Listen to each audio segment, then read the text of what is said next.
close. I cruise through the night air, fantasy a dream, real world is a nightmare. Like Claire battling the brainless, learn to live shameless. Talk about me a lie, but claim that I'm nameless. You aimless, so I'm a style on them. They washed up, it's a rap, throw the towel on them. Gaining miles on them, otakus for the win. Tacos, it depend on the mood that I'm in. Like Finn when it's time for adventure. This some new blue, get ready to enter my mind for a few.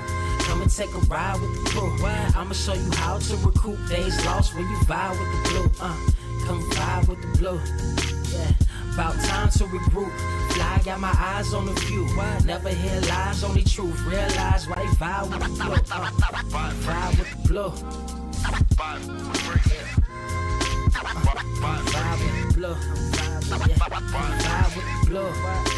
Vibe with the blue. Vibe with the blue. Vibe with the blue. Vibe with the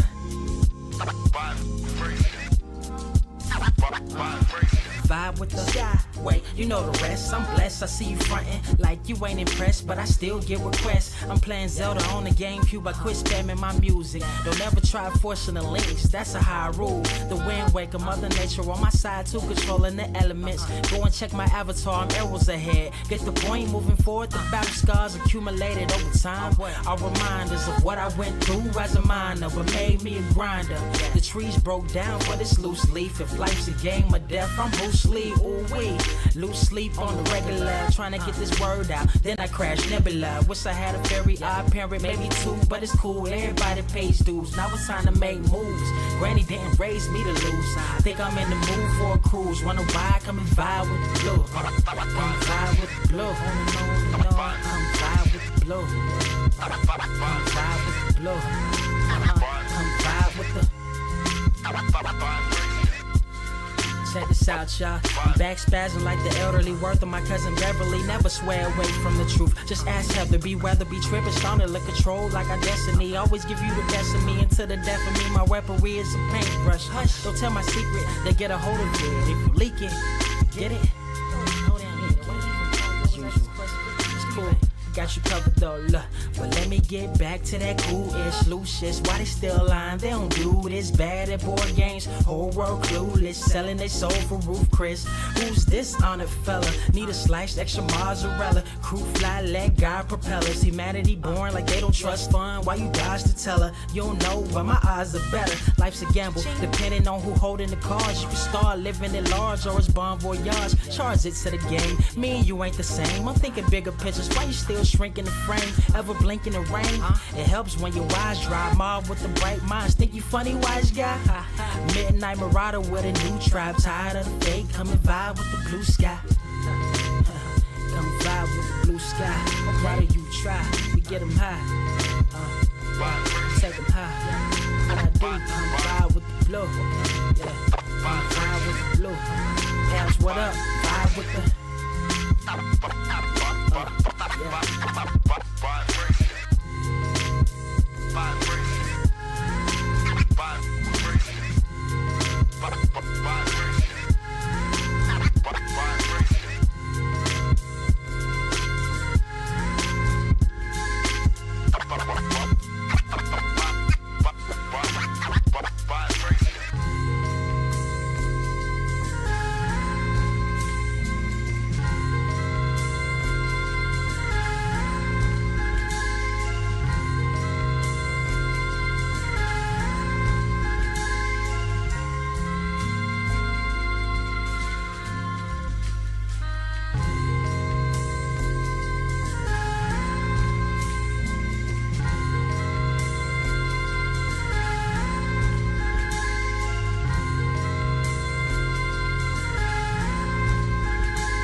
Wise grass only greener when it's fertilized. Gave them truth in these songs, they prefer to lies. Destiny beautiful, adrift in her purple eyes. You can't see me, you Stevie. Wondering how I reach more evolutions than Evie and make it look easy. Dream on, yeah. Dream on, dream weaver.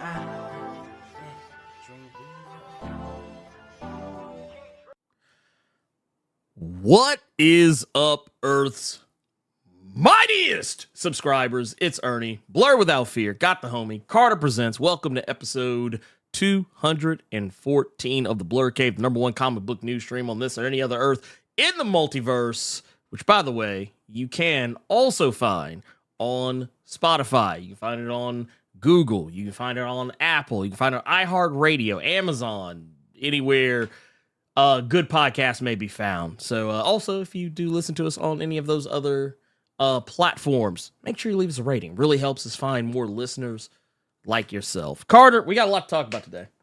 We do. And as much as I would love to share with you a $5,000 bottle of Pappy Van Winkle's finest and shoot the shit, we ain't got time for it. Yeah, I wouldn't even sip it if it's $5,000. Look, man, I was reading something the other day because because of Secret Invasion, Pappy Van Winkle is in the zeitgeist right now. I didn't realize people thought that was fake. Yeah, no, people thought it was fake. Pappy Van Winkle is very real. Like, as soon as I heard the words Pappy Van Winkle, I was like, no, this Negro did not just drag Pappy Van Winkles into this into this green alien foolishness. But yeah, if y'all don't believe me, I mean, actually it would probably be more helpful if we did this one all the way. That's behind the scenes. Y'all need to see that. This is what happens when I change all my shit around. Man showed us Kevin Feige mode. Hey, look, hey, don't worry about that, man. I got stuff, man. Don't worry about it. Where is my different thingy was? Oh, that's right, because I have it under this. I'm learning things today. Don't worry about it. I'm learning things. You think he's gonna show Louis the 13th in the next episode? You gonna be sipping that? He might. Shit. Yeah, here it is. This is it right here. This is the Pappy Van Winkle's. Almost $6,000 for Pappy Van Winkle. This is. I think this is actually the one from the show, the 23-year-old Pappy Van Winkle. So there you go. What? No, nothing. We not gonna say. But you know what would be funny? Well, I don't know if they could show Louis the 13th because if Pappy is 5, Louis the 13th $5,000 is $4,300. Oh yeah, that's the thing. The Pappy Van Winkle, there is a bottle of it that went for $50,000 on auction. Could you imagine ordering some Pappy Van Winkle on auction? Like, Carter, what would you do with a bottle of Pappy Van Winkle you spent $50,000 on? Would you drink it? Okay, this is gonna be the one and only N-bomb on this edition of the Blerd Cave. But nigga, you talking to somebody who got a free bottle of E&J. I still ain't open. Hey, so and that shit like 25. So shit, like $5,000 for some lick, like those would be the lightest sips ever. If there was ever a day where I got to a point where I just needed that good drink, the next day I'm going on a killing spree because I'm gonna try to find the person who put me in that mood to where I ended up drinking all of it when I ain't had no business drinking all of it. I mean, what you gonna do when that bottle? What you gonna do when that bottle empty? Oh, I would cry. I would cry personally because I would realize I no longer have $50,000. You know what I'm saying? I would cry. But like I said, I felt some type of way about buying a good bottle of Douce, and then after I drank it, I'm like, damn, I spent a lot on this. Do you know I kept the bottle for like several weeks? Put water in the motherfucker, tried to put it on the shelf. Like, look, you try to you trying to put the genie back in the bottle now, dude. Oh, well, I can definitely say there's one thing that can't be put back in the bottle, and that is the Superman news. Superman's out of pocket. James Gunn is out of pocket for putting all this news out here that has been blowing folks' minds. At least it wasn't while we were live. That That's is the true. one silver lining in all of this. That is true. Well, here's the thing. So, okay. here, let's just go ahead and put this out here. Yeah. So we had a lot. All just like, I feel like in the span of like a 48-hour like period, a 48-hour news cycle, like it just felt like everything was being announced. At the same time, there's also a great deal of things that are also going on that feel wrong in the world. And I'm gonna go ahead and start now. I want to preface everything I say here today with don't hold your breath if you're waiting on any of this stuff to happen, because it's probably not going to happen for quite a while. Because as you know, everything we're probably going to talk about today is effectively put on hold. The Writers Guild of America and the Screen Actors Guild. Did it almost seem like a troll to you? This is everything y'all getting. I don't know when though. Yeah, look, hey, let's get this shit out here now, so maybe these folks will be like, ooh, they'll see the hype and realize, the pressure will be on. You know what? Hollywood executives are some damn scumbags, and I say that because 160,000 screen actors have gone on strike. A fair chunk of them being very big name actors. Yes. I think the thing that made big news was that Oppenheimer, pretty much the entire cast of Oppenheimer walked out of the premiere. That includes actors like was it Cillian Murphy, Emily Blunt. Yeah, Emily Blunt. Your favorite actress, Florence Pugh. Florence Pugh. She walked out. Matt Damon walked out. Like a lot of actors like actors who aren't even really hurting. Yeah. Like actors ain't even really hurting. They were like, nah, we're gonna go ahead. We in solidarity. Deadpool shut down production. Like not days after. Yeah. He wearing the suit. Sit down. Yeah, sit down. No, we in solidarity. We in solidarity. Now, for those who are wondering why does stuff like House of the Dragon, why is Hot D still filming? They're not a part of a. You got to call it something else, though. You have to call it something else. No, man. What were you about to say? I like Hot D. I like it. It's a great show. It's a great show. Somebody will clip that probably. But no, that show can get away with filming because they are not none of that is included. None of those shows film in America, and honestly, not really many, if any, American actors are in it. And so that I don't know if that'll help that make any more sense for people, but yeah, a lot of those productions aren't a part of SAG, which once again, Screen Actors Guild of America, that should tell you everything you need to know. I know one thing I saw said that the one thing that they can work on are like student or like indie stuff. Yes. Is really the only thing. Yes. And I'm going to go into right now. There's going to be a lot of scabs brought into this because that's already kind of been the hot prediction going around, is that Hollywood's going to start turning to TikTokers and Instagrammers and YouTubers and whatnot and what have you to try and fill the gaps. And I will tell you right now, while I am not a channel that is big enough on anyone's radar for anyone to want to put in anything, I will say no. Let me tell you something right now. Y'all are not going to sell out a Hollywood premiere with King Bach. Sit the fuck down. Oh, you know they're going to try and get some of these folks. You know they're going to try and get some of these folks because that's what they do. That's what they do. They're gonna try and you know what? There are gonna be people who jump on it because they're gonna be like, "Ooh, opportunity." Of course. But I'm gonna tell you what's gonna happen when this strike ends, and it inevitably will end. Do not expect to be included in any of. As a matter of fact, I think it's already been openly stated that anyone who crosses the picket line, they're not gonna be admitted or allowed into the ranks of the Writers Guild or Screen Actors Guild after the fact. Especially, can we talk about a terrible show real quick? Sure. Just to give people an idea.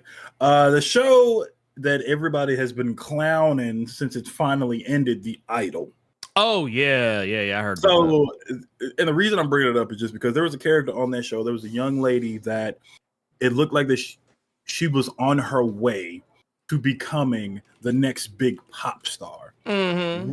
Reason being, the main character of the show, it looked like she was just on her way out, all this controversy. So it was pretty much, okay, if she's going down, we're going to build you up to be the next big thing. You fast forward to the very last episode, they got this new girl single ready. They're about to have her tour ready. They have everything ready to rock. But now it looks like that one OG pop star that they were about to put out the pasture actually got something big. She got something huge. And what happened to that girl they had set up? They yeeted her the fuck on out of here. Mm-hmm. You just see the elevator doors closing on it. Like all those possibilities gone. So that was basically just to put a nice little bow, tie it up of what Ernie just said. They're gonna get y'all the fuck up out of here. Once Matt Damon gets up one day and just decides he wants to do another fucking Bourne, Jeffrey starring them, Philip DeFranco, gone. Get him out. Well, and I'll also say this too, then we can move on to the actual Superman part of it. But Yes.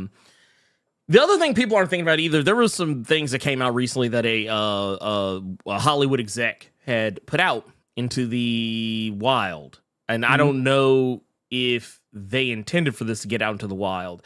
But the word on the street is that all the major Hollywood execs, they're just going to hold out till October. They are going to not respond to any of either the Writers Guild or Screen Actors Guild. They're not going to they're not going to meet them at the table on any kind of a good faith level, because what they're thinking, their overall thinking in this is that they're going to wait until October when. Well, and we'll say this technically was before the Screen Actors joined in. I want to put this out here. Yeah. The writers wanted, for the writers specifically, they were planning to hold out till October because they knew by this point that the writers aren't getting paid because they're on strike, obviously. Not only are they not getting paid, but by that period of time, many of them will very likely have lost their homes, lost their cars. Pretty much. And basically like, okay, well, now you're going to be forced to come to the table because now you need money. And you're going to take whatever bullshit deal that we're going to hand over to you. That is crazy. Also, and I know you're not a fan of this person, Carter, but I actually thought this was quite telling. I don't know if many of you are as familiar with the fact that the person who currently writes Miles Morales, Spider-Man, Cody Ziegler, was a writer on She-Hulk, even appeared in an episode. Yeah, the episode where She-Hulk broke the fourth wall and was in the writer's room. Those were actual writers. Those weren't actors. Matter of fact, you can see the showrunner in the room. Okay. I gotta go back and see that. Yeah, but Cody Ziegler is in the room. Matter of fact, there's a shot where the camera kind of lingers on Cody for a few seconds. Okay. But Cody Ziegler shared with us a news of a residuals check that they received from their episode of She-Hulk Attorney at Law, that the check was $396. I knew I was for the laugh. And not because it's funny, but just like, bruh, how? Yeah, right here. It says $396. Because this was after the CEO of Disney, Bob Iger, said that the writers and actors going on strike in Hollywood are not being realistic with their expectations. It's very disturbing to me. Now, I want to point out something here, and this makes me angry, and I'm about to get angry, real angry here for a moment. And that's because Bob Iger literally said this after he had just given himself a $25+ million salary. I don't know if y'all heard what I just said here. $25 million salary. Bob Iger don't write nothing. Okay, that's why I want you to go back. Yeah. I want you to go back to what you said about that $396 because I want people to kind of get it. Mm-hmm. Clown She-Hulk as much as you want because you weren't a fan of it. That's cool. That's your opinion. You are entitled to that. But keep in mind, he said that was a $396 check for writing. Mm-hmm. Not for just being one of the motherfuckers that got caught on camera in the room, not as a bit extra. No. For writing that episode. For writing an episode of She-Hulk. Now, I want to make something very clear here. Now, I know you're probably sitting here thinking, well, $396, that's not that big a deal. But I want to point out to something to you. Carter, I know you know the show P-Valley. Yeah. So I got to see where you taking this. So I don't know if you saw recently Brandy Evans. Yeah. She recently put up a video. Memphis's own. Yeah, Memphis's own Brandy Evans. For those who know, she plays Mercedes on the hit show P-Valley. Y'all may or may not know who I'm talking about here. I'm gonna pull up the camera here so y'all can see. Mercedes had come out recently and posted a video. I'm not gonna show the video because I don't want to take the chance of any fuckery. Not that I don't think she would. I don't think she'd hit one of her own.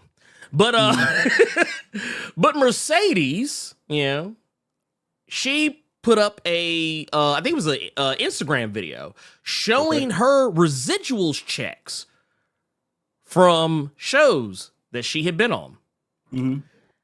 And Carter, when I tell you that I was shook. I was absolutely shook. I got another one for you when you tell me about this. That's gonna trip you out. Okay, so we on the same page here. Then actually, you know what? I do want to show this because I think it's worth seeing. I actually think it's worth seeing. Here, let's go ahead and show this shit. We're gonna show this shit. Okay. Because I think this is just insane. It's crazy, and I feel like the world kind of needs to know a little bit more about it. I'm gonna pull us up on excuse me. I'm gonna pull us up on React mode right here just for a moment because I want you guys to hear this. But this is just FYI, just for clarity's sake. And here I'm gonna pull up this because I want y'all to hear the whole thing. I don't want there to be any. Sorry, you're gonna see a little bit of voice meter pull up here. I'm sorry, y'all got to see a little bit about how the sausage is made. But let's listen. What's up, y'all? So I just walked in the house. I ain't even taken off my bag yet because I was like, are those 3 SAG after checks on my table? Let me open them up. It's my birthday week, my birthday Friday, so I was like, perfect timing. Let me show y'all what they got me, okay? That's the first check. That's the second check. And that's the third check. And that's why we gonna strike.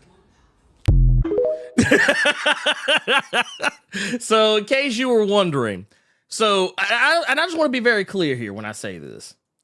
One of them checks, here, let's go back. One of them checks was for faux, like that wasn't, I know what you're thinking. Ooh, what about them stars? Maybe the stars them blocked out what it really is. No. That's $4.67.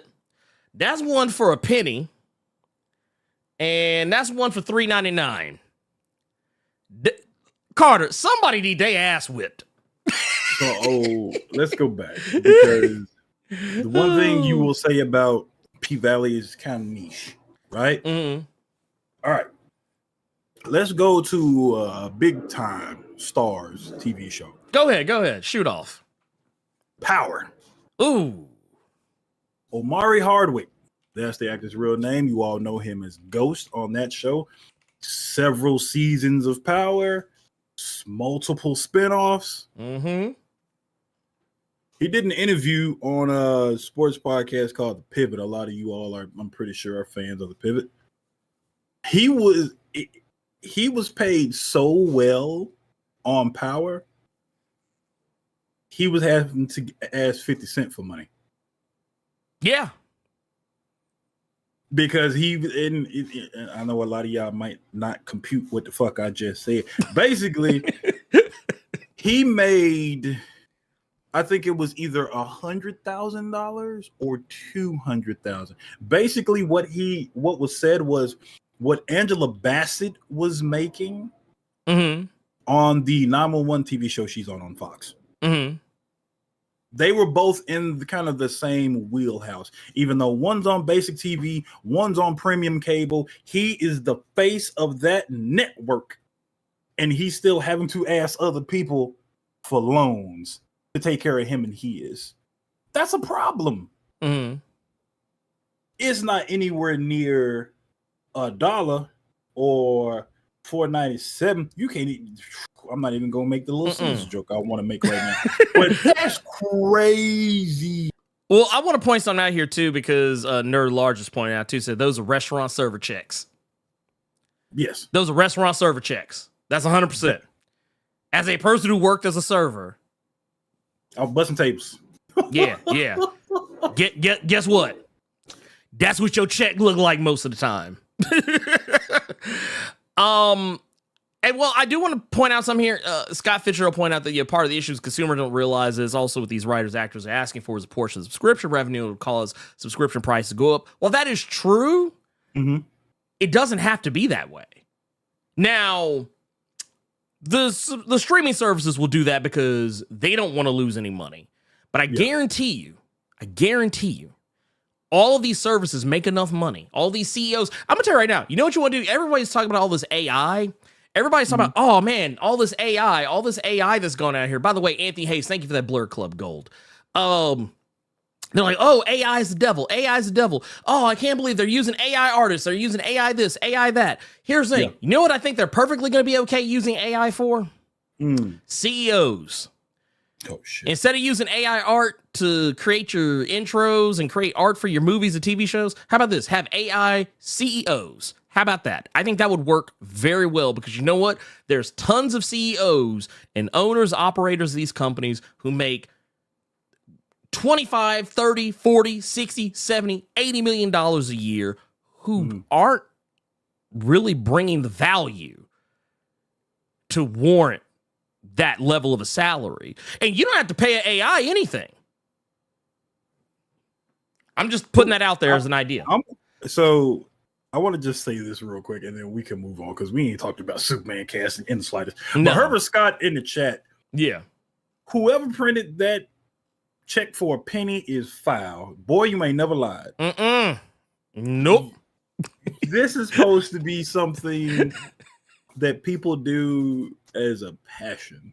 I think I'm able to emanate this character on a huge platform to where everybody will see this character, they will feel that character, and you getting enough money. Dog, $4.97 not even enough to get one of those refrigerated Starbucks joints at the grocery store. Nope. Like, dude, that's not. Dude, you know what? Because prices, because inflation. I don't even know if you could even buy 2 Arizona iced teas. You got to wait till they go buy one get one. For you get you get 2 Arizona $3.99. Dude, I'm sorry.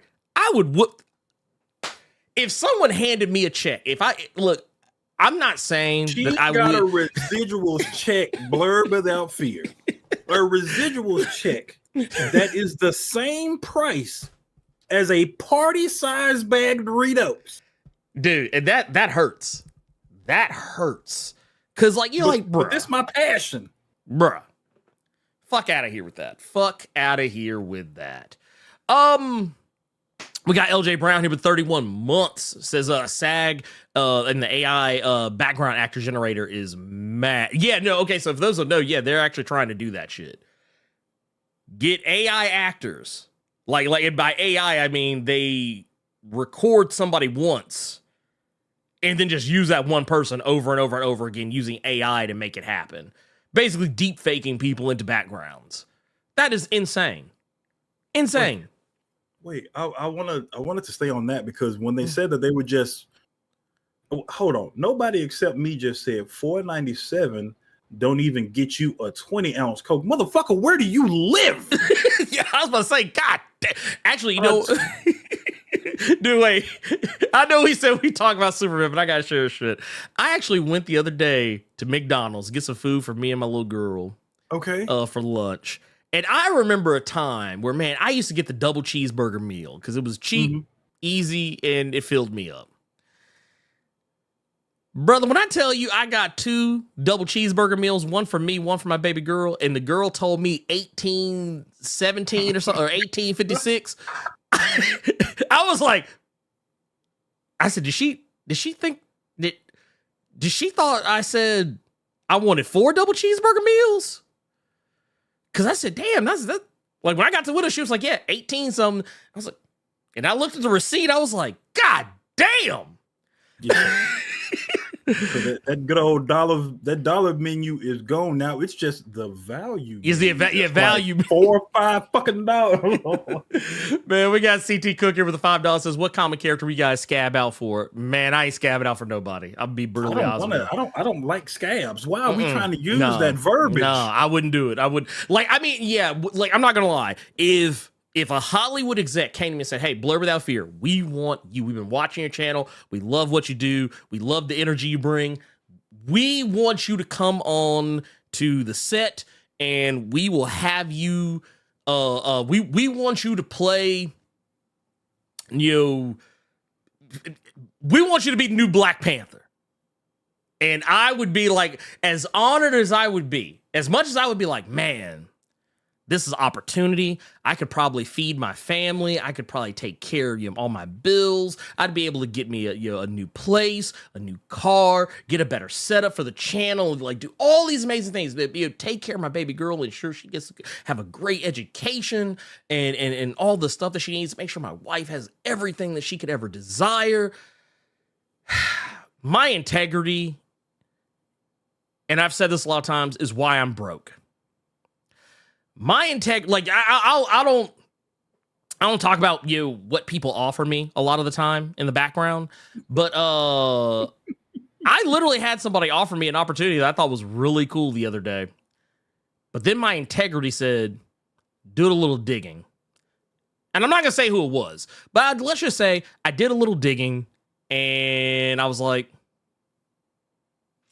no, I don't. If I push this to my community, y'all would never trust me again.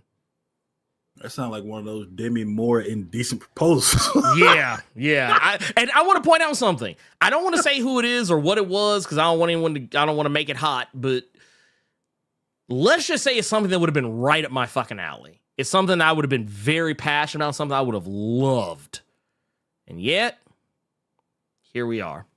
Toby, thank you for that $1. We got paid more than Brandy Evans did. That. Yeah. That is so disrespectful to get a check for a penny. I'm swinging on whoever created the check. Yeah. Oh, no, 100%. Somebody hands me a check. We fighting. Says Ernie Carter, Blerd Code says, just showing appreciation, hashtag code name Snug. You ain't shit. You ain't shit for Fox. You ain't shit. But I still love you. I don't want to know what that means. You ain't see the you look at the emojis. He's talking about this. Oh, okay. Oh, you ain't shit though. I still love you. We got boy saying Raycons knocked on his door. Hey, I'm just saying. Look. Why I scream? Boy, dude, you know how many people push that shit? Anthony Hayes with the Blerd Club Gold. We appreciate you, pimp. Let's see here. Who else we got? Man, Sifang, Architect of Sin with the 1999 super chat. Says starting the week off great with the first Blerd Cave after moving. Also get them almost. I was really about to like slam my fist down the table. I realized I probably fuck up 19 other things, but I was like get them likes up. God damn it. Y'all know what y'all got to do. Stop fucking around. Let's see here. What else we got in here? Also, Comic Toby. We really appreciate you with that. Monumental Comics with the 10 says, $5 bet we see Blerd, Daredevil, and Carter Spawn. Y'all scabbing. Look. Hey, I wouldn't mind doing that McFarlane Spawn because I don't like being on camera no way. So if I can still be Spawn and be in the background, I'm cool with it. Look, if I could do a voice, I would do, like, honestly, I would do voice work. I would love to do voice work. Absolutely. Yeah, that's what I would do. That's actually something that used to be like, you know, writing has been a passion, has been the passion, but voice acting was also like yet another passion. Like I've actually considered the prospect of like reaching out to animators to like try and create stuff like demo reels and whatnot. But in this particular climate, I'm going to stay out of it because you think, I know how long it took him to get this. I'm like, y'all have no idea. It took a while. It took almost a year, didn't it? It's about almost a year to do it consistently. Yeah. Dominic calls with $5 says, off topic. Did you hear that the U.S. representative calling black people colored? Yes, I did. And I swear to God, if I was in the room, he'd have caught a bottle upside the head. I'd have been like, woof. Actually, no, I'd done a boondock style. I'd have thrown a chair across the room and popped him smooth in the top of his skull cap. But yeah, and look, he can't clean that up. See, people always like bringing up Spawn with me, but in actuality, I like to consider myself the comedian. Not because I'm trying to be funny, but because I know everything is a fucking joke. There you go. This world, these people, a representative coming out saying color. This place is such a joke. It's a joke. It's hot trash. Don't look. You can't even take it seriously because it's hot trash. Hollywood wants to pay people one time to be an extra, and then can use that footage through AI to forever have you. Period. And that's what they would do. Pay you for 1 day of work. That is nuts. Okay, let's talk about Superman. Yeah, let's talk about Superman. So, let's go ahead and put this out. Like I said, all of that was I had to get that stuff off my chest. So I apologize if I've scared anyone or made people think we weren't going to talk about what we came here to talk about. But Superman Legacy, James Gunn came out on pretty much all of the social media platforms, Twitter, Threads, wherever, and confirmed that a report by Variety was correct. That multiple actors had been cast in specific roles. So let's get the big one out of the way. Off rip. The one everyone was talking about, I feel, was Nathan Fillion. Ginger Fillion. Yeah, Ginger is good. His name to be Ginger Fillion soon. But apparently is gonna be playing Guy Gardner. Gonna be bringing That's actually a really good picture to pick. Oh yeah, because I can see Nathan Fillion like that. Now the thing I found hilarious is, and y'all probably saw it in the thumbnail. Y'all probably saw this in the thumbnail that I used. Yeah. But I found it absolutely positively hilarious that someone had actually gone out and had photoshopped Nathan Fillion as Guy Gardner. And I don't mean like a little Photoshop. Like they actually had this dude out here. Look at it here. I actually got it pulled up so y'all can kind of see it. I used it in the thumbnail for the stream. But like someone actually came in and did they was like, here's your Guy Gardner. Yeah. I was like, dude, first off, y'all out here nasty with these Photoshops. And I find it scary that people are coming up with these Photoshops that quick. Like the news wasn't even out like an hour and someone had already put it up. This right here was already up. Y'all nasty. What are y'all doing with your spare time? We also, and I want to point out something very interesting about this casting because I almost forgot. What I find funny about this casting is this won't be the first time Nathan Fillion's played Green Lantern or a Green Lantern. Mm-hmm. He's actually played not Guy Gardner. No, he was but Hal. He was Hal Jordan in some of the DC AU movies.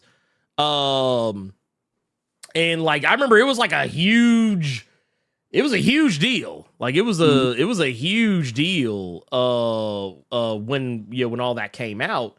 Yeah. That it was like, oh man, we're getting we got Castle. We got Castle in here as as a Green Lantern. Let's go. But no, that wasn't the only one. We also got the homie, friend of the channel. I don't know if he's actually a friend of the channel. But always feels like a fun thing to say. Eddie Gathegi. Some of you may remember him as Darwin. The unkillable man who somehow died in the movie the one and only X-Men movie he appeared in. Well, now he is getting a chance, and Carter, I've been waiting a long time to say this. He is finally getting a chance at some fair play. Oh, Lord. He is getting a chance for some fair fucking play. Because now... So many people complain about X-Men First Class and how he went. Oh, it's yeah. like he just died off the sheer star power that is Kevin Bacon. I mean, he really did. So he did. I mean, he did, but I just always hate when, when they're like, oh no, if we keep saying that he's unkillable and then we kill him, it's going to create shock value when he dies. And it's like, no, it's going to create confusion. That is what it's going to create. What's creating shock value for me is that's the one brother I was not thinking about for Mr. Terrific. That one caught me off guard for sure. Yeah, no, I wasn't expecting the casting. Not at all. Not at all. But that said, I'm okay with it because, once again, fair play. And who deserves more fair play than the man who got unceremoniously killed off of a movie that he should not have been killed off of? But that is neither here nor there. We also, now this actress I'm not quite as familiar with, but Isabella Merced is gonna be playing Hawk Girl. Okay. Which I thought was an interesting choice. This is where I need your help. Okay. And I think this is where maybe you can clarify it for me as well as viewers and listeners. Mm-hmm. Which Hawk Girl is this sister playing? I think she's... I don't know. I honestly, you know what? Actually, here, wait a minute. I want to double check something. Because I might be able to answer that. Because I think maybe it's not specifically stated which one. Okay. Like they specifically stated which Green Lantern Nathan Fillion was going to be playing.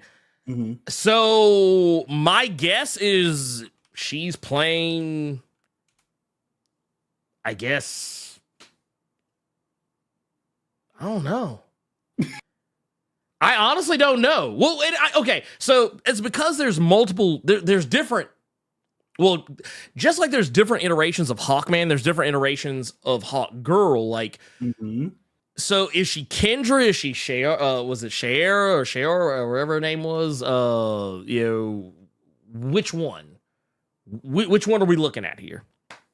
But regardless, I don't know really much about Isabella Merced. I think the only thing I know about her is that she played Dora in that Dora the Explorer movie. That's the only thing I know about her. I never saw it.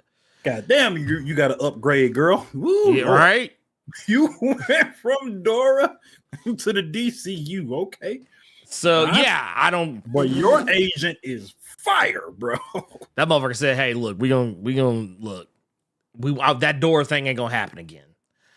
But now all of that is well and good. I'm happy for the casting. I'm I'm happy for the actors involved because a lot of these people are getting some really good roles that I feel they will be able to play very well. Now, here's the real thing, and I thought this was funny. Because there were some people who complained about it on social media. Mm-hmm. Why has Superman Legacy got so many superheroes in it? Like, I kind of get why some people are a little upset about this, because you're probably, especially with the recent coming and going of Black Adam, I can see some people going like, well, Black Adam had a bunch of superheroes in it, and how well did that work out? Which I would argue that some of those characters were actually pretty cool, the ones that didn't get shit on every 5 minutes. But like, I don't feel like it brought the movie down any more than what was already going to be down.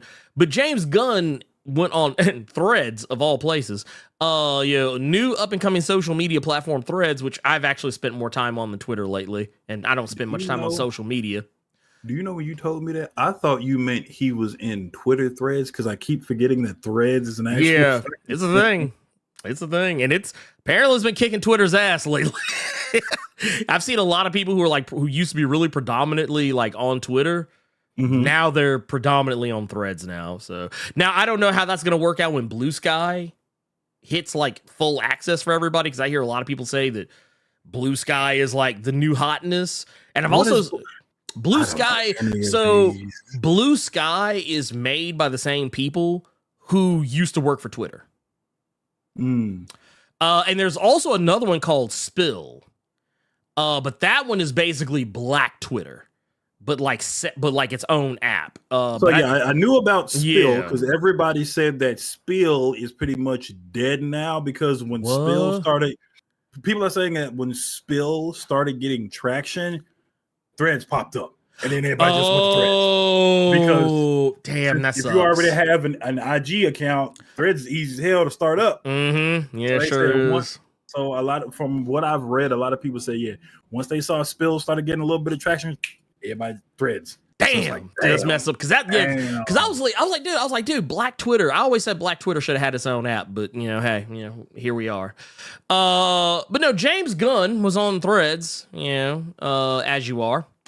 Mm-hmm. And someone says, another great choice, but can you elaborate a little more on how including all these heroes is going to help tell Superman's story in this movie? And James Gunn just points out that we're entering a world where superheroes exist and have existed for quite a while. They're a part of one side of his world, just like Lois and Jimmy are a part of another. So there was that. Someone else also brought up that, well, wait a minute. If Nathan Fillion... Mm-hmm. If Nathan Fillion is supposed to be playing Guy Gardner, some of you may or may not remember, there's also supposed to be a TV show. Mm-hmm. There's supposed to be a TV show, the Green Lantern TV show, mind you. Mm-hmm. And it was supposed to star a guy by the name of Finn Wittrock. As Guy Gardner, for those who are unfamiliar.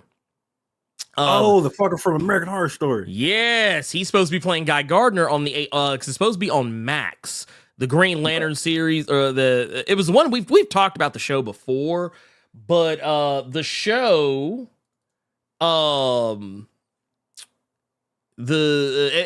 was retooled and all these other things, but basically, long story short, someone asked, well, what happened to Finn Wittrock as Guy Gardner? You're casting Nathan Fillion, obviously, as Green Lantern. So what is this to do with that? Is Finn Wittrock out now of the TV show? Like, what's going on?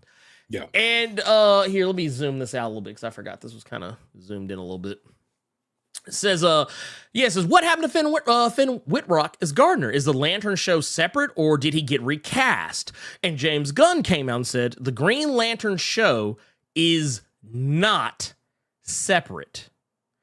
Nate, he's referring to, Nathan Fillion, says, will play Guy in all parts of the DCU. Now, that's a confusing statement. I wouldn't say that. Well, no. I guess I only reason I say it's confusing because he doesn't necessarily say no about Finn Wittrock. I mean, I guess in a way he kind of does because he says that Nate will play Guy in all facets of the DCU, but he also says the Green Lantern show is a separate. So I guess maybe that does mean Finn Wittrock is out. Or, yeah, I was gonna say it seems like that's like a really polite way of saying no. Him the fuck up out of here. Like, that's what it seems like. But a part of me kind of felt like, well, does that mean that maybe he's playing a younger? Because Nathan Fillion is no spring chicken. He's 50, I think somebody said. 52. Yeah, he's 52. He's 52 years old. He's no spring chicken. So maybe Finn Wittrock could still be Guy Gardner, and maybe the Lantern show takes place earlier in the career of Guy Gardner. One could make that argument for that. I'm not saying that's what that is, but I think that really sucks if Finn Wittrock got kicked to the curb because he was able to get Nathan Fillion. If that ain't I don't know if that ain't a Back to the Future situation. If ever there was one, I'd be like, yeah, get your ass up out of here. What's funny with James Gunn is this. So that's one way to look at it. Another way to look at it is, look, my homies are eating before anybody else. Oh yeah. Look, let me tell you something. I'm gonna tell you right now. Rainn Wilson in this motherfucker. I'm gonna go ahead and tell you right now. Y'all go fuck around and see Rainn Wilson in this motherfucking movie to some degree or another. Be honest. Let's go back to them GameStop days. Let's say you had somebody that applied and could probably be really good for the job. Mm-hmm. But the homie hit you up as well and they needed work. Man, look, let me tell you something. Let me tell you something. I'm a scumbag because I have done that. I've been like, no, man, get this guy, push this dude's ass. Like, I've never thrown anyone's application out, but I have put a motherfucker's application on top of another one. Been like, put that on top. That's the one thing that I fuck with James Gunn heavy is his people eat. Oh, no, 100%. 100%. His people eat. Dude, 100%. 100%. And like I said, it's one of those situations where, and I gotta be honest here. I have to be honest here. Mm-hmm. James Gunn, and this is the only comparison I'm making to Quentin Tarantino, because Quentin Tarantino does the same thing. Quentin Tarantino has a certain set of actors he really likes. He uses those actors over and over again.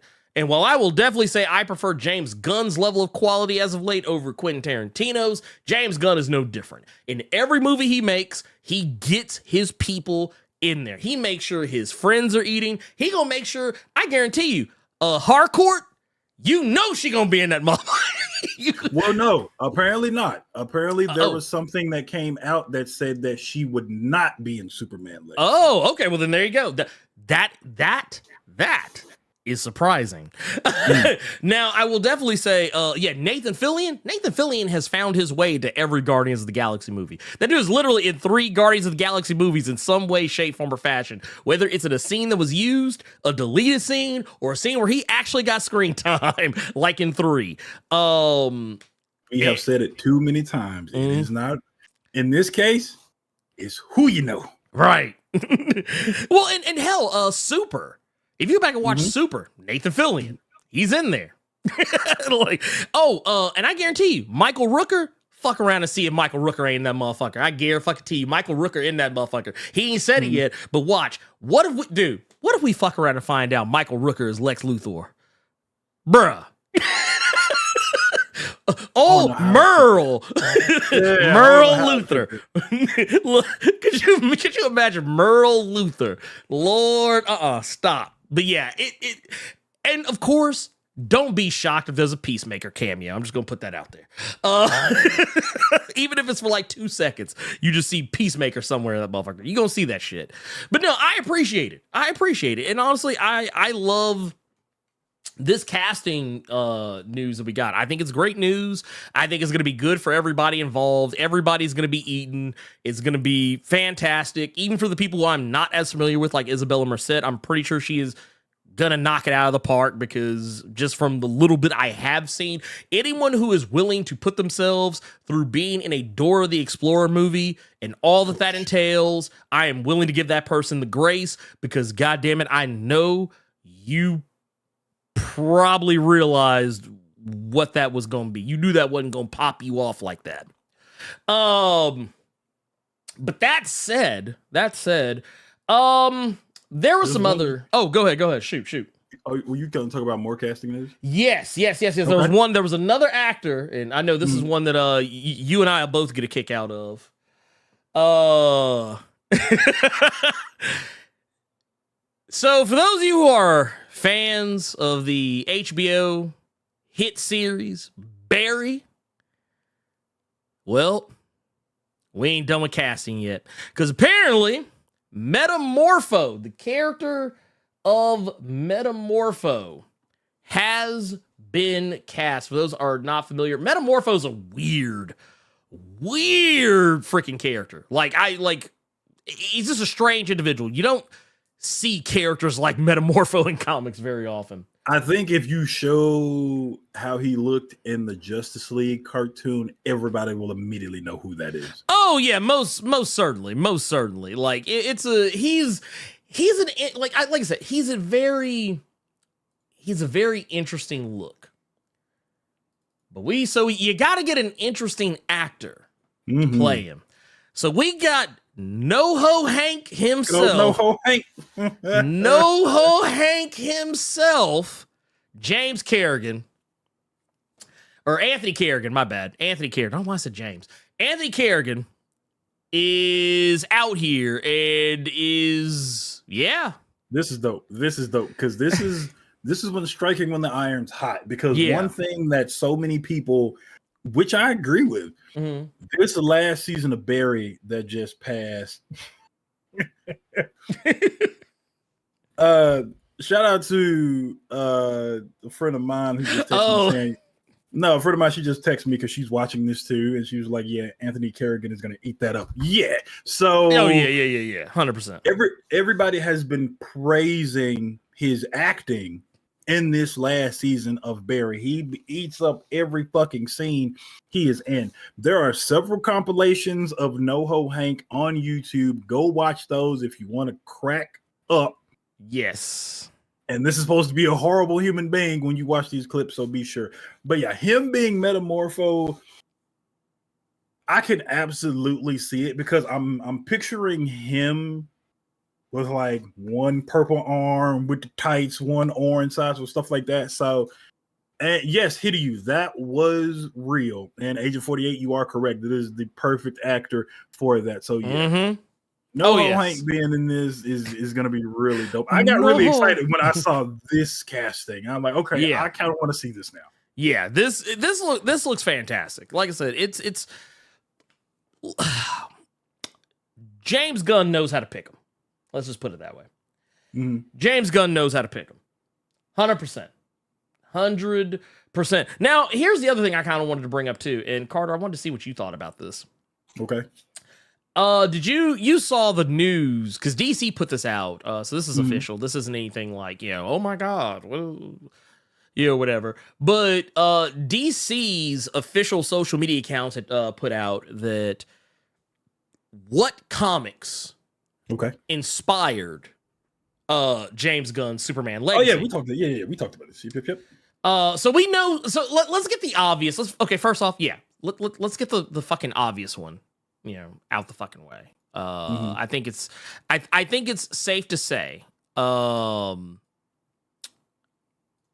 think it's safe to say that for one, you can definitely count on All-Star Superman. That is a pretty obvious one. It was even what he used in the announcements. Yep. So we know that this had some bearing on his decision making when writing the script for Superman Legacy.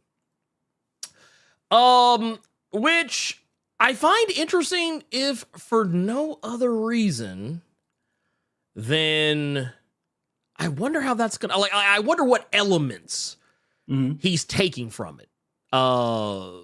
You know, because that's a weird time for Superman, because that's when his powers are doing all kind of crazy shit. And he's, you know, he's dying. He flew too close to the sun. Got that extra suntan. He forgot to put on his Krypton blocker. 4,000.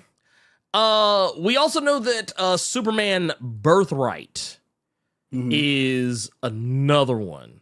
I forgot about that one, but I remember that was one of the few Superman books I've read, and I read it only because it was Mark Waid, because I was a Mark Waid stan at one point. Yeah, I mean, I like Birthright. I like Birthright. It's a very interesting, like it's a very interesting take on the Superman mythos. We also learned that one of the other ones was Superman Ending Battle. That's another one. That's a Jeff Johns joint. With Joe. It's that would I'm not as familiar with that one, because I've read it before, but it's been quite some time, so I honestly could not tell you too terribly much about it beyond Superman's story. And then the last one was Superman Brainiac, and that just kind of tells me that probably tells me more than any of the other ones. Yeah. But it makes it kind of weird to try and wonder, okay, well, who all is in this? Like what parts is he taking? You know, or what aspects of each story, you know, is he bringing over into this? So I don't know, Carter. What do you think about that? Like, what do you think? You think, like, I don't think James Gunn's going to be like adapting anything like 1-to-1, and it would be impossible to do, taking 4 comics that are very, very different in tone from one another and bringing those together to make one movie. Like, what do you think about that? So when he put out that Brainiac was one book that he'd read, I had read that one. It's been ages, but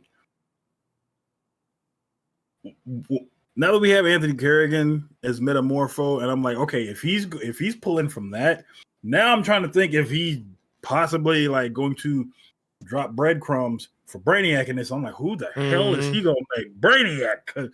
But I don't know. I really do like the fact that it's not just All-Star Superman. I do like that, because if that's the only thing you're reading, you might end up in and I don't mean this as much of a negative as it's going to sound, but you might end up in Watchmen territory, where you start off trying to make your own film, and then you slowly just turn it into a 1-to-1 of book and movie. So I do like that he's been reading completely different books.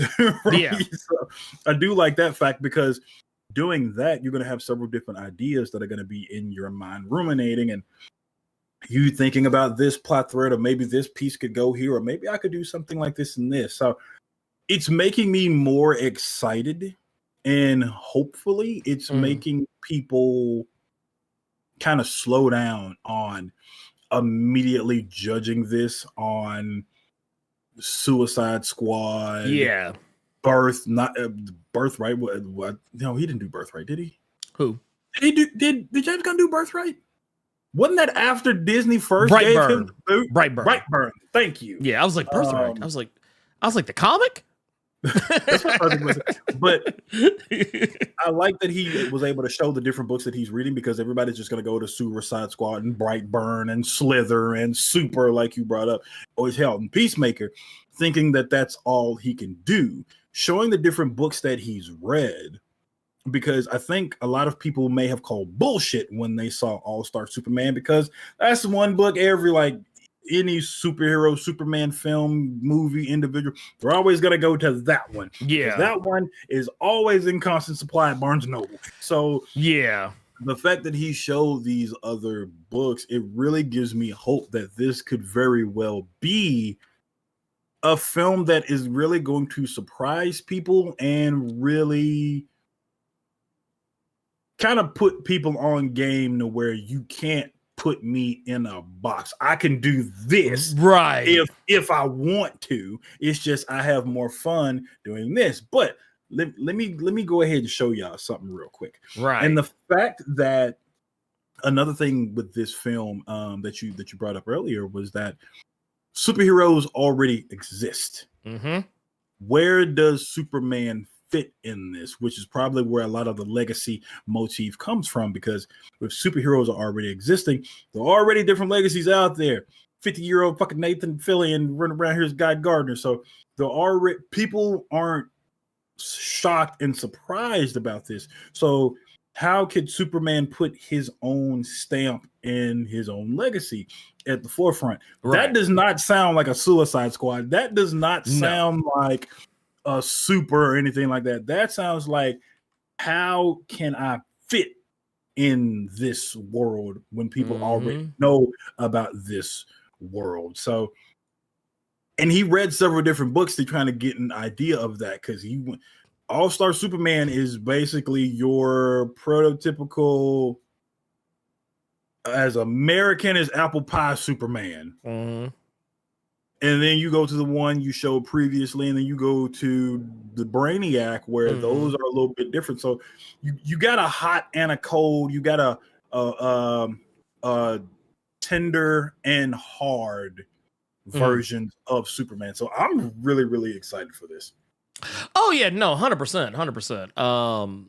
This is something that I wasn't even 100% certain that how it was gonna play. So yeah, right now, as it stands, excitement levels for Superman, like, they were already kind of going up just based on the casting that he did. I've talked about those with Carter. I've been going back and catching up on the Marvelous Mrs. Maisel, because I was so excited about was Rachel Brosnahan getting the nod for Lois Lane. And I was still shocked that show was a fucking comedy. I was not thinking that show was a comedy. Oh yeah, it's a straight of a comedy. It's straight of a well, it's a dark. Well, it's a comedy series, but it's also like a dramedy. It's like a dramedy. That's probably the best way to put it. Like a dramedy with a little bit of black comedy into it, because there's definitely some bad things that happen at various points. And also I gotta admit, because the point I'm at, I just like I'm like in season 3. Or I'm in season 4 now, but like as most recently, you started seeing like a lot of, and when I said black comedy, I don't mean like black people. I mean black as in tone. But speaking of, there actually is a lot of black comedy, like black people comedy. Because Wanda Sykes shows up on the show as Mom's Mabley. You get to hear part of a Red Fox party album, and they bring up all the greats, and they even take a point. I think there's a point where you get to see Mrs. Maisel go to the Apollo and perform. So it's safe to say you just ready for her to be Lois Lane, huh? Oh yeah, I'm ready. I'm ready. I, like that woman is perfect. That woman is the perfect Lois Lane. She is the perfect Lois Lane. And I swear to God, if they try and tell her to tone down for this, I'm a holler. And I'm like, no, let that woman be. Let Mrs. Maisel do her thing, okay? Let her do her thing. I just don't want. And if she can do that, if you're telling me she can do what I'm about to say, all the better for it. Yeah. I just don't want dry Popeye's biscuit Lois Lane like we got with Amy Adams. That's why I just don't want it. No. Not with Mrs. Maisel. Not with Mrs. Maisel. No, Ms. Maisel's anything but dry. Anything. She's a spitfire. She's a firebrand. If ever there was one. Okay. So yeah, no, you don't have to worry about that. When you watch that show, she is anything but dry. Well, you got to take into account the person writing that show is not the person behind these films. Well, so no, true. But I guarantee you, because this is just how acting works. Whenever you see an actor in something, do you know why they get that actor 99.99999% of the time? Because of something else they already did. There are instances where they say, "Oh no, this person did this, and we weren't expecting it." Like kind of like when Heath Ledger, who was like the heartthrob style actor, the guy you expected to see in like teen drama films and romantic comedies and whatnot, and Sun Tzu's playing the Joker, yeah, that's against type.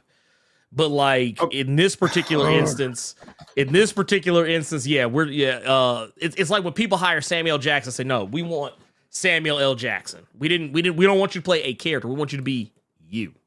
Can you give me? I'm going to ask you for permission on this to just have a little bit of a childish moment. Oh, be childish. Okay. Be childish.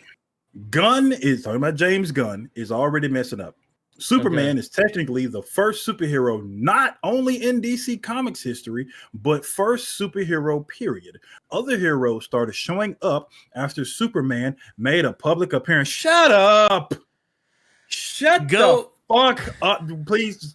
Just, and then we could, because I want us to move on. Shut the fuck up. Shut up. We're not talking about comic history. This is supposed to be a new thing for everybody to enjoy. Get the fuck out of here with that gatekeeping corn. Let's just move on. Yeah, I said, let's read some super chats. Oh, Brent Fox with the $2 super chat with some clarification here says there was actually Snug with some Carter roasting my profile picture. Oh, there you go. See? Yeah, I remember that. I remember when he said it. I saw the super chat. I'm like, okay. It's like, okay, makes sense. We also got Gabriel the Dark Knight with a 1999 super chat says, happy Saturday, Ernie, Carter, and Blerd Koa. This is for Emma and Tony so they can attend the Hellfire Gala. Look, man, look, they got right now, Emma and Tony got a GoFundMe up for their wedding. You make sure this wedding, the reception is going to be BYOB. It's going to be BYOF as well because they can't afford to pay for anyone's snacks and food and drinks. Matter of fact, if you want to eat some cake, they only got enough cake for the two of them. Y'all got to bring your own cake. I do apologize to you all. It's just I get so sick of seeing shit like that. It's like, dude, let these people just think of something different, something you've probably never seen before, and see what happens. At least wait until it comes out instead of all this. Well, actually, suck my dick, okay? I'm sorry. Like, oh my goodness, I'm scared. Comic fans make me so just god damn, bro. It's also, if that's what you want, you have it already. It's right there. It's in the comics that you read. There is somebody watching this. Y'all dorks like that are y'all making me embarrass myself in front of company. I keep getting the text message. Y'all keep making me show out in front of company, and I don't appreciate it. Okay, with this stupid ass shit y'all saying. Oh my lord. I will say the LP3 brings a very interesting thing too. With the $5 super chat says people overreact way too much. Who's to say many of these characters will even be in costume? All we see are castings. We don't know in what capacity, and I agree with that because we don't know that Guy Gardner is going to be Green Lantern at that point. Yeah, we know he becomes Green Lantern, but is he Green Lantern by then? We don't know. Is Mr. Terrific Mr. Terrific by this point? I don't know. I would like to assume Hawk Girl is Hawk Girl by that point, just based on, backstory's sake. But still, the point is, we don't know if any of these characters are going to, like what are they going to be doing? We don't know. Metamorpho might not even be able to change into anything at this point. Like, it's probably, we don't know. Folks need to chill, man, chill. Like, bruh, can you to type all that out because you and your feelings because Superman wasn't the first superhero, bruh. I do apologize to everyone that had a moment. I don't like having moments. It's okay. I forgive you, Carter. There's 344 people in here watching this right now. We only got 170 likes. Stop playing with me. Oh, well, when you put it like that, yeah. Dude, what the fuck? What's going on? What's really going on right now? But to get back. Also, by the way, Blerd official out here with the Blerd Club Diamond. Which, by the way, as a reminder, some of you may or may not. Some of you may or may not have seen the video that I threw up the other day. I say throw up makes it sound like such a terrible thing. Makes it sound like it was just a not good thing, but that's not the case. It's not the case. But no, yesterday I put up a video for Ms. Marvel. We're not talking about that, by the way. We're not here to talk about Ms. Marvel in any capacity, because that has come and gone. Really? What? For you to even bring it up, thank you, Jerome. I'm trying to woo-saw, but with you bringing it up, I thought for sure, and I told you so was coming right behind it. Oh, you sounded no. way too calm. We're not going to talk about that because that has already. I told y'all ass. That's what I thought was coming. No, God, no. I got some sense. I'm not going to be. I hate to be that guy. I don't want to be that guy. I don't want to be the dude that's like, I told y'all motherfuckers this shit was going to happen, but there it is. Because I was sure shit about to tell this chat, don't y'all let him lie to y'all like that. Well, I don't like look to be Frank, look at Frank Gleason, soapbox, get on it. Look at, oh my Lord.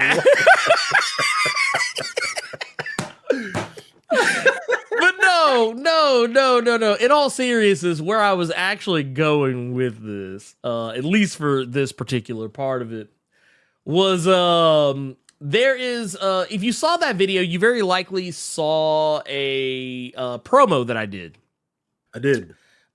Which was for a comic by the name of Terminus Vale, which is the friend of the channel. Jack Harris Jr. is the writer. He's got a full. Which, by the way, I didn't get to show this when I was talking about it, or actually, I'll show you here just a sec. But so you can kind of get an idea of what I'm talking about here. But this comic, Terminus Vale, and here we'll kill this here just for a moment. It looks great. This is a fantastic looking comic. It's got all the stuff that it's got all the stuff that I would like to see in a comic that is not from like the big two. It's not from Marvel or DC, not even from like Image or anything like that.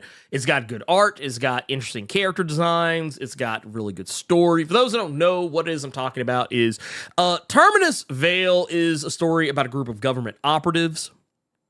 They basically work in a unit that's referred to as the Guardians, which I know, not the Guardians of the Galaxy. Just stick with me here for a second. Get your mind out of the stars. This is more down to earth. But you remember, like, and I think I brought this up in the promo, like, but you ever remember the 90s era of Image Comics, like when we used to have books like Cyberforce, Brigade, Wetworks, Team 7, your Wildcats, Youngblood, stuff like that. This comic is very much kind of in that same style, like at least in terms of like tone when it comes to the types of characters you could see.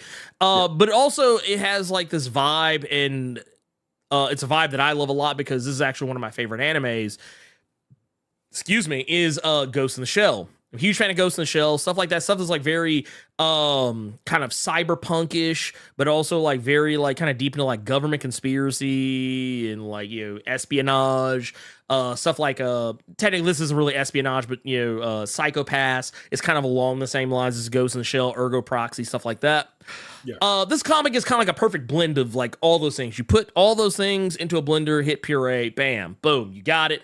It's a really cool idea and concept too, because it plays very heavily on the idea of the characters who you're following, who are, once again, they're government operatives in a lot of cases, like assassins and spies and soldiers, and you don't really know who's on the right side. Because while, some of these people might actually be on the same team, it doesn't necessarily mean they're working together. So you could also kind of bring in some of that Mission Impossible element to it as well. A very timely reference, if ever there was one.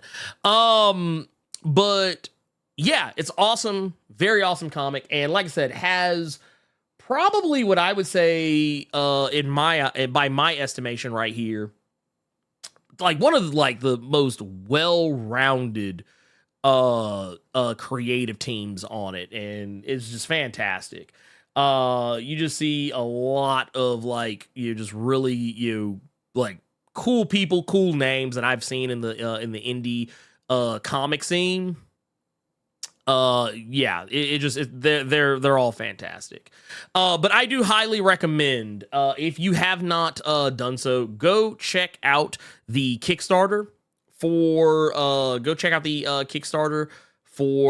Terminus Veil. It is a really good comic. It's 4 issues, which is the whole entirety of the volume 1. And yeah, you won't regret it. It's a great story.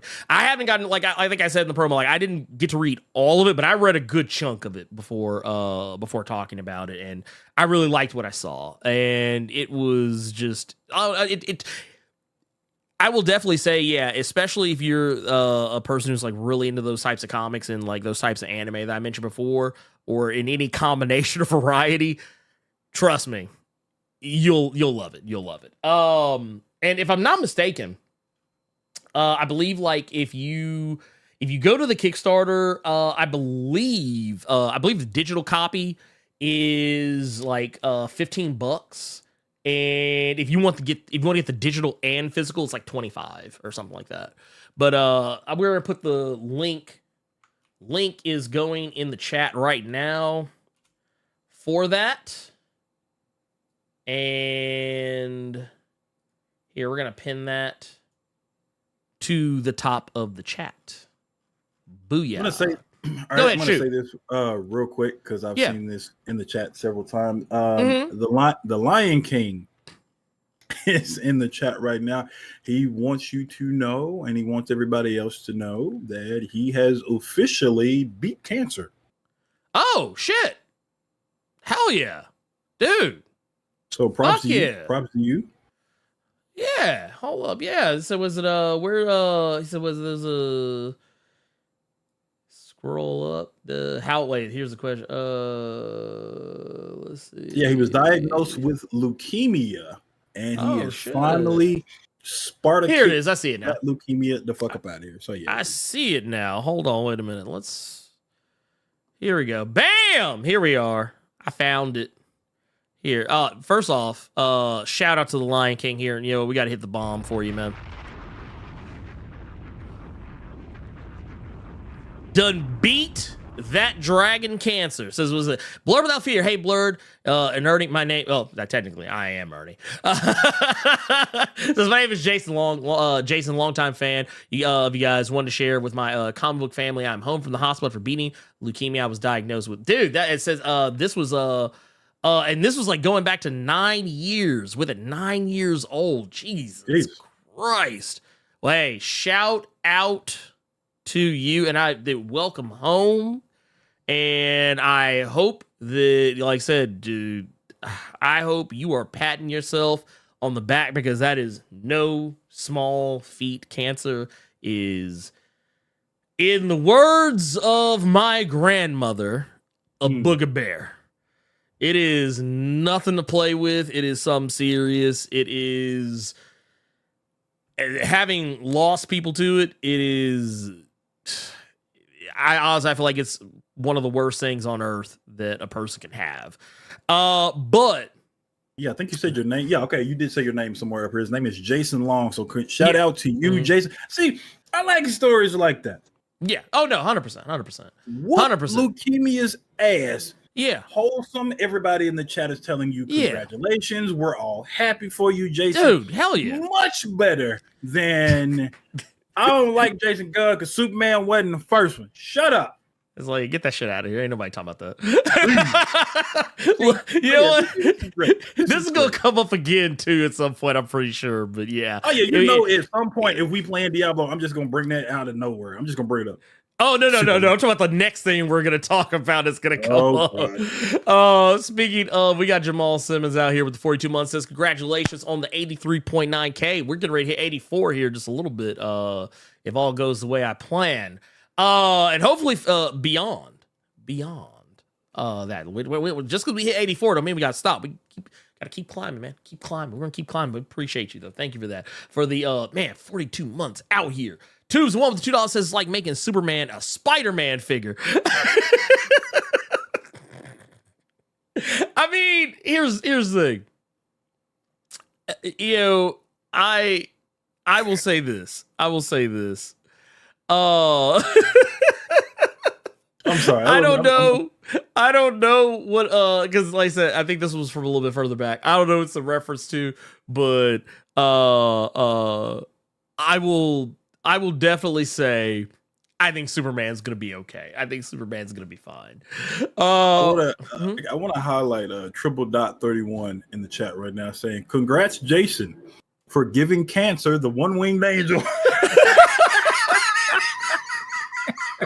God damn it. Y'all ain't shit.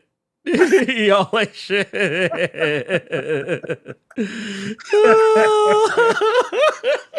Ooh, I wonder if he did the one off the battle cry. Dog, I wonder if Jason did the one-winged angel from do a power bomb off top rope in the name of the Lord. Like he just did my that Lord. One. Oh my God. hey, one-winged angel for Jesus.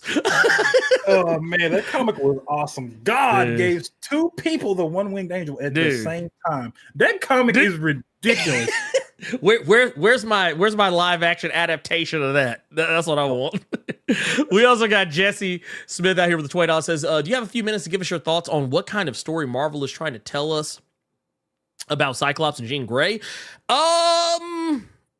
If we're talking about what's going on currently in the Jerry Duggan X-Men, I think it's actually pretty straightforward. For by my estimation.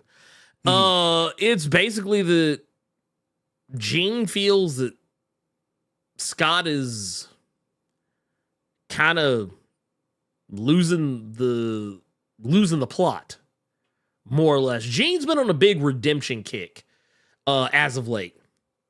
I mean, she's kind of been on it for a while, but like especially lately in the Jerry Duggan era of X-Men, she is on a huge redemption arc. She everything she did on what was it, Game World, where you're dealing with Cordyceps Jones and trying to make up for the deaths that she caused in the Dark Phoenix saga.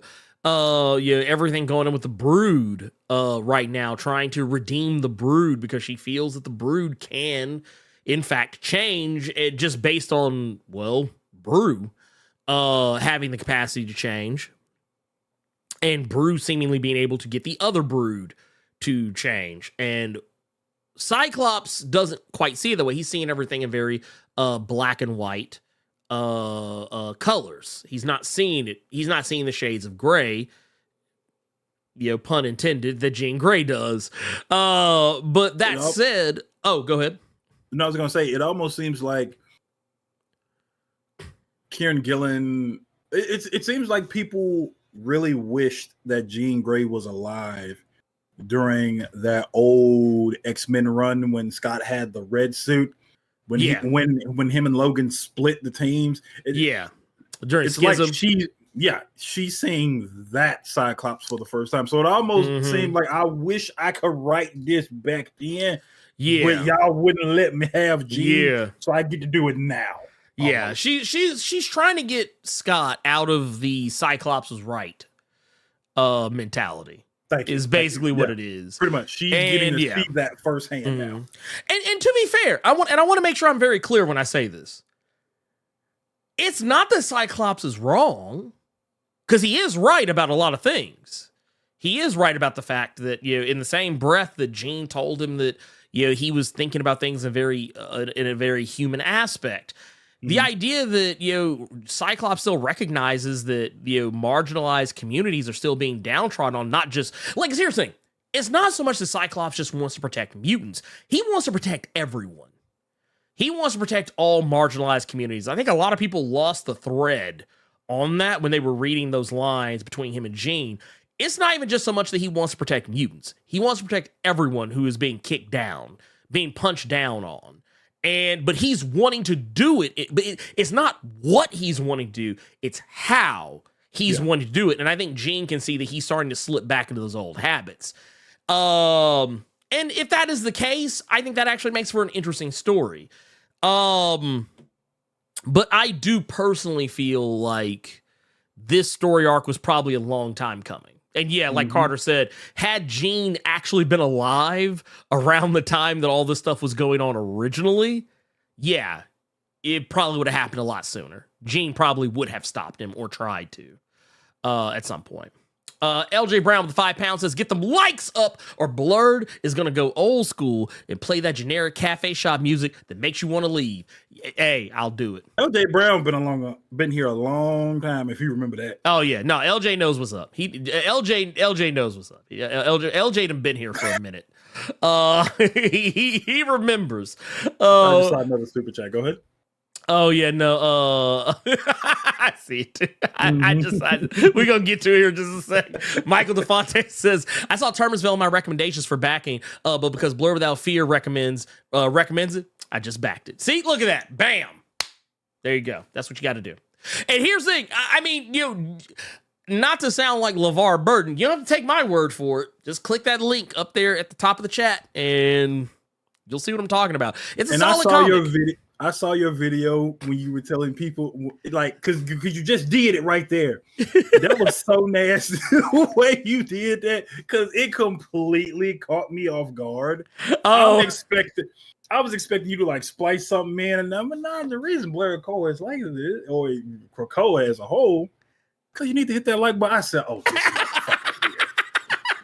It completely caught me off guard. I mean, I'm trying something different. I'm trying to expand my horizons. Yeah. Let's see. We also got another one here. Another $5 from Michael DeFonte says, I am practicing with painting with acrylics. Is it all right if I do fan art of Blerd Without Fear? If not, I understand. Dude, be my guest. Be my guest. I am perfectly okay with that. Do what you will. We got Xtriv with the $20.01. Said, I wish a motherfucker would send me a penny check.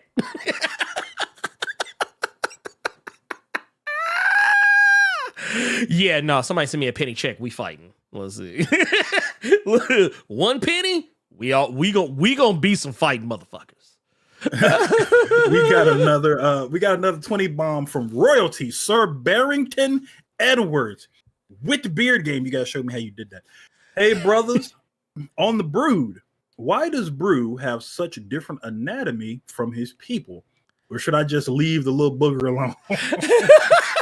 Okay, so here's the reason. So Brew is considered a mutant among Brood. Now, he's not a mutant, and I've talked about this a good bit on the channel, here and there whenever it comes up, but Brew, and kind of similar to Warlock. Warlock is a mutant as well, but not in the same way that everyone else on the X-Men are. They're not mutants because they have X genes. They're mutants because they are divergent from what their species is like as a whole. So like, we always use the statement that no race of people, no race of people is a monolith. Like, just because one black person acts this way doesn't mean all black people act this way. Just because one Mexican person acts this way doesn't mean all Mexican people act this way. It's kind of the reverse effect for the Technarchs and the Brood and and all that other stuff. It's the fact that Brew is a mutant because it's not so much that his physiology is different, it's that his way of thinking is different.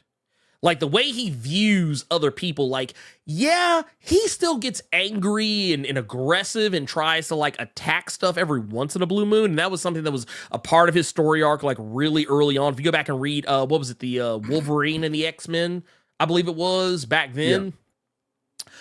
It would happen every now and again, but like he can control himself. He's more civilized. He doesn't believe in just wanton killing. And all that other, ridiculousness. But the idea here is that it's really just his mind that makes his mind and effectively his heart. You're speaking from an emotional sense. It's that makes him different. Kind of similar to with Warlock. Warlock is different, not necessarily because he has different programming than anybody else. It's just that he just sees things differently than the rest of his people do. What was that one black girl from Wolverine and the X-Men that got a lot of development from Jason Aaron? I think I think another reason was because he was trying to, and you can correct me if I'm wrong here, this is just how I'm remembering that Jason Aaron book.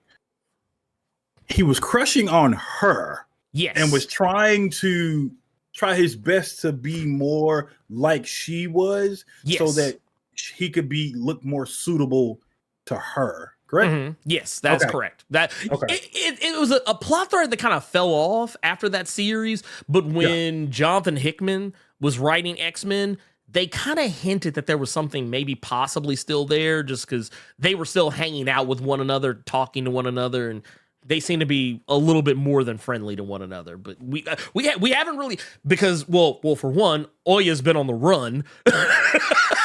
Ron Taylor just said something. Yeah. What is that? Her X-Men name? What about Oya?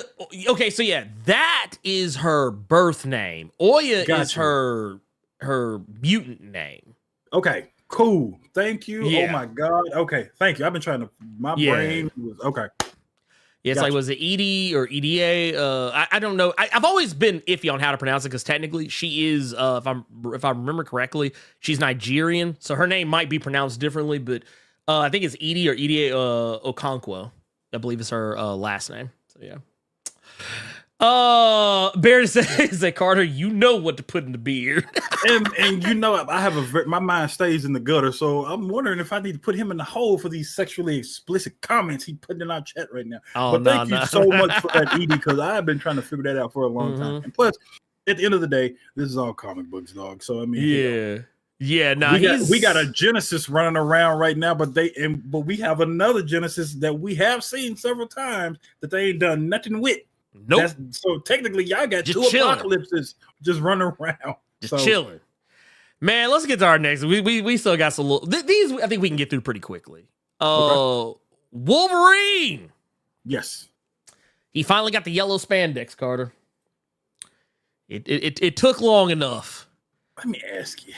Go ahead. Well, shoot. If you don't know what we're talking about, this is one leak I actually didn't mind seeing when it pertained to Deadpool 3, because I just said last week I don't want to see anything else because I want to be surprised when I go see this. But we got a shot of us, I'm assuming it might be a stunt double, Ryan Reynolds in the Deadpool suit, but we also got Hugh. We got Hugh Jackman finally. Well, not finally, because this is the first time we've seen this one. There was a different suit at the end of the Wolverine, but we get him in the blue and yellow in Deadpool 3. We finally get him in it, and if I could be honest, it looked kind of nasty a little bit. But what do you think about seeing him in the yellow spandex? Well, here's the thing. So here's what I told people who were kind of down on it. I was like, well, for one, they're going to touch this up with CG. Let's just go ahead and be honest with ourselves there. Okay. So this is going to be touched up with CG. There will very likely be a moment where he does not have the sleeves on the costume, because I think we got this image here. Oh my God, I've never seen this one. This looks crazy. Yeah, actually, there were a lot of set photos because here we got this one. This is another one. Like, it's them on set. They're obviously they're fighting. Some other shots here. Here's another one. Oh yeah, here's one of him catching the backbreaker, or what looks like it's about to be a backbreaker. But yeah, we've seen a lot of different shots. I mean, yeah, I wish it didn't have the sleeves, but I'm gonna go ahead and be honest with y'all. I'm gonna tell you what probably happened. They probably screen tested what the suit would look like without the sleeves and said, no. Because I'm actually looking at it right now. Just look here. I'll once again, I'm going to pull this up so everybody can see it. But if you look at this right now, if I just went back and erased the color, and like if I went back and did like color replacement and put like a skin, like just a peach skin color on them arms, y'all would beg me to put the sleeves back on. Y'all would beg me to hit Control Z and undo it. I'm gonna tell y'all right now. And that said, I mean, I appreciate the effort that they're putting towards this to actually try and get a suit that looks more comics accurate. I'm perfectly fine with the suit. I don't have a problem with it. I think it's going to be okay. I think once people actually see it in motion, people are going to stop caring. But I have seen some people that were down on it. I have seen some people that were like, yeah, I don't like it. He got the sleeves because Hugh not trying to get that buff again. That is also very likely true. That is also I mean, hey, let me tell you something. That motherfucker ate enough boiled chicken breast and broccoli for all of us. But you know, that is a thing. That is a thing. But yeah. Oh, and that is actually something. And yeah, this right here. This is something that that came up. Yeah, when I was looking up stuff for Deadpool 3, that LJ Brown just brought up in the super chat with the £5 coming from LJ Brown, says Deadpool 3 just confirmed when I thought it was going to be. A Deadpool kills the Marvel Fox universe, and I couldn't be happier. No more Foxmen. And so for those who don't know what he's talking about here, there were some set like on the a lot of the stuff from the set photos, there was like a 20th Century Fox logo that was like broken, like it was laying on the ground, was all like crushed and broken. I'm gonna see. I want to see if I can find it. Let me see if I can actually find it. Deadpool 3 Fox universe. Let me see if I can find this image. But let me see if I can find it. I don't know. Oh yeah, here it is, right here. Bam, got it. Here is the image. Oh, wait, there it is. Bam. Right here.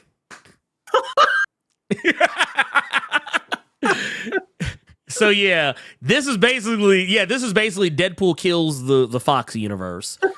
And I'm here for it. I'm totally here for it. So yeah, it's a thing. It's a thing. It's very much a thing. Don't worry. They're getting rid of it. It's dead. It's going away. You don't have to worry anymore. It's fine. It had its moments though. It had some good ones. I loved like X-Men 1, like the first X-Men movie. When I go back and watch it, I'm kind of like, yeah, it was a movie of its time. It was a movie. Definitely, it was definitely a movie that came out in the year 2000. It is most certainly a movie that came out in the year 2000. Or wait, was it 2000 or was it 2001? I want to look that up. Let's see here. Let's see. X-Men. When did that come out? That was, yep, it was 2000. Damn. Ain't that about a bitch? So yeah, it was definitely a movie that came out 23 years ago. X2, I think, is one of the better ones. Mm-hmm. Yeah, I think X-Men Last Stand, I think we all know where we all stand on that one, and that's it. Thank God Kelsey Grammer was in it, but that's about it. X-Men Origins Wolverine is definitely still a bad movie. I actually went back and watched a clip from it because I was scrolling through YouTube, and my daughter saw a thumbnail that she just thought was hilariously funny. And it was a clip from the scene where Wolverine is fighting Blob.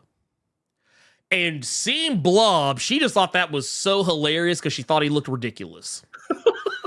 So I clicked on it and showed it to her, and I forgot Will.i.am is in that movie. Oh, wow. Because he was supposed to be Vanisher. Mm-hmm. And I was like, bruh, what are y'all doing? I was like, all these characters are characters in name only.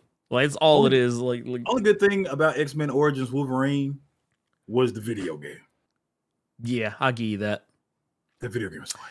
Look, you know what? Here's what I'm saying. Ryan Reynolds, because I know you watch this show.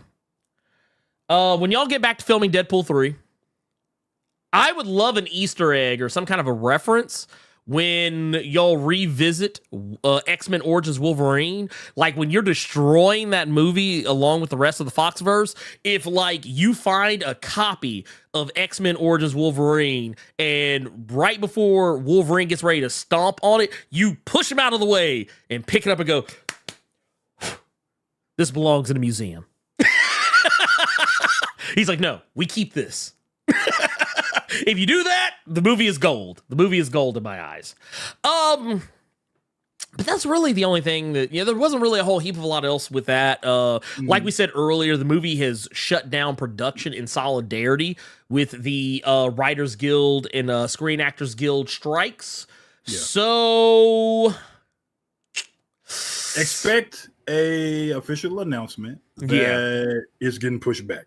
Yeah. Yeah, it will likely be getting pushed back before too long, and don't just expect it. So real quick, we got a $9.99 super chat from Cliff Allure saying, not sure if it's true. But the sleeves might be because a while back Hugh was prone to skin cancer from love the content. And I saw several other people as well saying that, he had some kind of skin cancer. So that might possibly be one reason for the sleeves. Okay. Which, honestly, and if that's the case, I'm perfectly fine with it. Yeah. Let it be. That's not something I'm going to hold against him. So let me ask you this one thing about X-Men Origins, and then we can move on, because I never thought we'd talk about X-Men Origins. But since you just went back and watched it. Yeah, go ahead. How'd you feel about Liev Schreiber's Sabretooth? I liked his Sabretooth. You know what? Okay, I'm going to tell you what it was. So, if we're comparing Sabretooths, Tyler Mane, who I don't know if he is still with us. Is Tyler Mane still alive? I don't know if he is. Let's see. Oh, no, Ernie Mane. Is that man still alive? Yeah, no, he's still alive. He's still alive. He's still alive. He's still alive. He's okay. That's not his last name. Stop making jokes. Tyler Mane? Well, that was his wrestler name. He used to be a wrestler, right? He used to wrestle for WCW. So I'm gonna tell you where my mind goes when you say that, and I'm gonna scream, I know. And I will leave. No. If you say that was Glacier, I will leave right now. No, he was not Glacier. Okay. No. But he was Michael Myers in the Halloween reboots. The Rob Zombie ones? Yeah, he was Michael Myers in those. And he's not a terrible actor, but just like he just wasn't playing a character that like he roared. That's all he did. You owe me a scream. that was the extended. That motherfucker have lines. I did. Can't remember him having lines. Yeah, he's like, I'll tell you what I remember. Him getting whooped when Rogue had snuck in Wolverine's trailer. Yep. And when he screwed up doing something for Magneto, and he went to walk with Magneto somewhere, and Magneto locked him in a room, so he hit the fucking wall. Dude, shit was fucking wild. That motherfucker had lines. And don't y'all act like y'all remember he had lines too. I'll play that movie in Discord. Y'all ass don't remember he had lines. That motherfucker had lines. Oh, wait, Black Phoenix, you might be right. I think he was playing John Wraith, not Vanisher. I think you're right. I thought he was Vanisher. Because the only reason I say that is because I remember when people were doing videos about it and they were trying to find thumbnails, they showed Vanisher from like X-Force when he was just tatted up white dude. He was John Wraith. Okay. Yeah. Okay. I remember that now. That makes more sense to me now. Right, it makes way more sense than Vanisher. But no, okay. So there you go. That is, I'll concede that one. But yeah, it was a thing. It was sad that it happened. But no, Tyler Mane. I thought it was just kind of. I thought Liev Schreiber actually did a really good job because he actually played a more nuanced Sabretooth. He wasn't just a mindless monster. Like you could tell he had the capacity to scheme and think like 10 steps ahead. And whatnot. I just hate that they did the whole, oh, hey, we're buddies at the end of this. We're going to fight, Deadpool or whatever. I kind of, yeah. So you're actually misremembering. What happened? they weren't buddies at the end of Origins, and I don't mind that you misremembering. Well, I mean, just the whole fighting Deadpool together. The whole reasoning was nobody kills you but me. Well, yeah, there was that, but it was just like it was still kind of like I don't like this. Yeah. And clarification. CB in the chat said something that I've seen several people say before. I was hoping to see Schreiber's Sabretooth in Logan. I think using him instead of the clone would have been better. And I used to see so many stories that said that was supposed to happen. Yeah. But didn't. But I don't know how true that statement is. It is what I have heard. It is what I have heard. I think Liev Schreiber either A, had scheduling conflicts, or B, did not want to come back. It was one of the two. But you know how some people will say some shit, and then when everybody says it, we all just start remembering it that way. Never know how true that shit is. It becomes the Mandela effect. Everybody's like, oh yeah, that's what it was. And it's like, no, it actually didn't happen.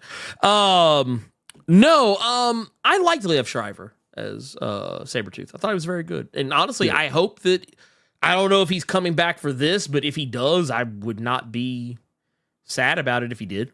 Yes, you would. And I tell you why. Why? Because you wouldn't want him wearing the X-Men Origins, just a long trench coat. You want his ass wearing that big ass. I mean, I would. Where you scream.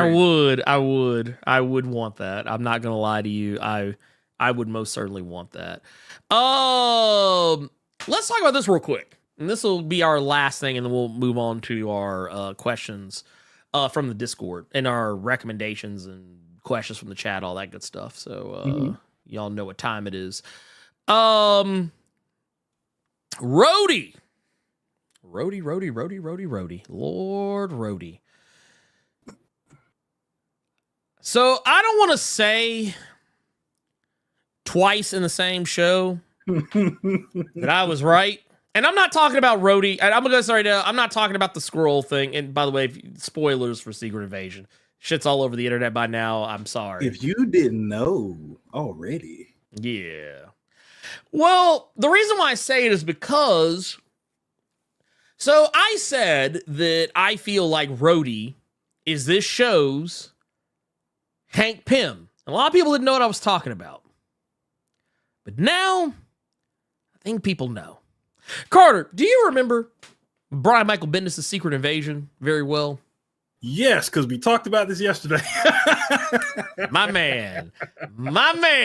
So for those who don't remember, Secret Invasion, and I'm talking about the Brian Michael Bendis joint, the one everybody wishes this show was. The Brian Michael Bendis Secret Invasion, Hank Pym was a Skrull. Now, not only was he a Skrull, but he was a high-ranking Skrull. Not only was he a high-ranking Skrull, but he was also unique among Skrulls in that a lot of people... Thanos chin. Well, no, he was also... Here, I'm going to zoom this out a little bit. He was also a woman. He was actually not a male Skrull. He was a female Skrull who was taking on that persona. And like, this is, kind of the part here that, kind of gets you to that point. But he tells you, he says, I'm a human. I'm a male. I'm Henry Pym. I am an Avenger, Yellow Jacket, Ant-Man, Goliath, so on and so forth. Before inevitably, turning to Hank Pym for the glory. And that was one of the things that kind of stuck with me with Secret Invasion, is that the role that, once I realized, I was like, oh yeah, this is the way they're going with it. I was like, I wonder if they're going to do that with Rhodey. And sure enough, we get to episode 4. He in the shower, and all of a sudden we see this. And I was like, Lord, they really did it. I was like, Lord, they really, really, really fucking did it. Now, here's the thing. In the comics, that Skrull's name was Critty Null. But in this, they went a different direction, because we see in this, you look at the cast list of in the credits, you'll see the name is Rava, as you can see right here, played by I believe this is Nishi Aaliyah, who some of you may or may not be familiar with. I'm not even really familiar with her as an actress. I've never seen anything that she's in, not to my knowledge at least. But I'm curious to see if she gets more to do in Secret Invasion now that the word is out. But I saw some people get real mad. I saw like it, and I'm not saying a lot of people. It's a very quiet minority, or a very loud minority of people. Your Dr. Umars of the world, mad that a black man, supposed to be the strong black male character, secretly a woman on the inside. Like the agenda. It's the agenda. Yeah. It's the letters trying to come get us all. And it's like, I got several texts about, bro, they do it like this in the comic. He said, I do you one better. Not only was it dude, he was white. He was white. he was. Look, I got no text after that.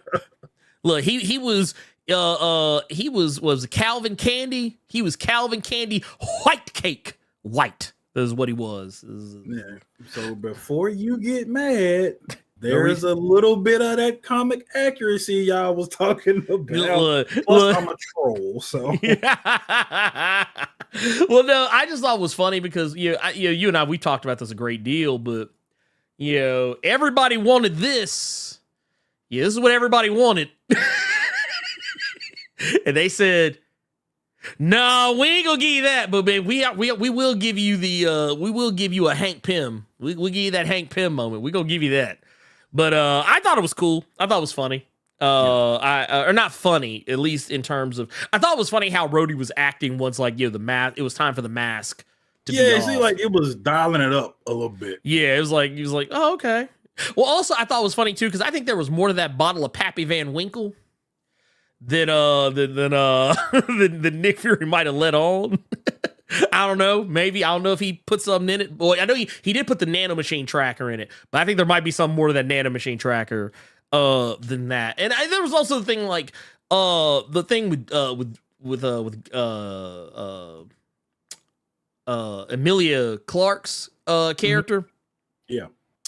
Which was basically what I thought it was. He said that girl too big to die to just catch it like that. Like off rip, just like that. They said, but Ben Mendelsohn's ass. I hope not, man.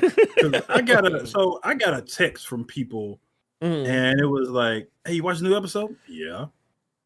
Did you get mad as fuck when Talos died? Not mad, but more so. That's it. Like, damn, they got him. Like, I'm really hoping that he was kind of like you and me on Diablo. He got respawned, like he got revived, but he didn't move. So he still got that invisibility spirit real quick. I'm hoping that's what it is. Maybe he just went to the bathroom for a minute and didn't hit revive at checkpoint. You know what I'm saying? I don't want him something like it got to be something. Well, I'll tell you what. This much I will give you. Okay. Part of me wonders, and I say that because there is we were talking about the whole the Hank Pymminess of it all. Mm-hmm. Part of me wonders if because all right, this show has a Hank Pym. Does it have a spider like a Spider Woman? Mm-hmm. And for those that know what I'm talking about, for those who do not remember, in Secret Invasion, Spider Woman was the head Skrull in charge. Spider Woman was the one who ended up being the Skrull Queen, as it were, and was.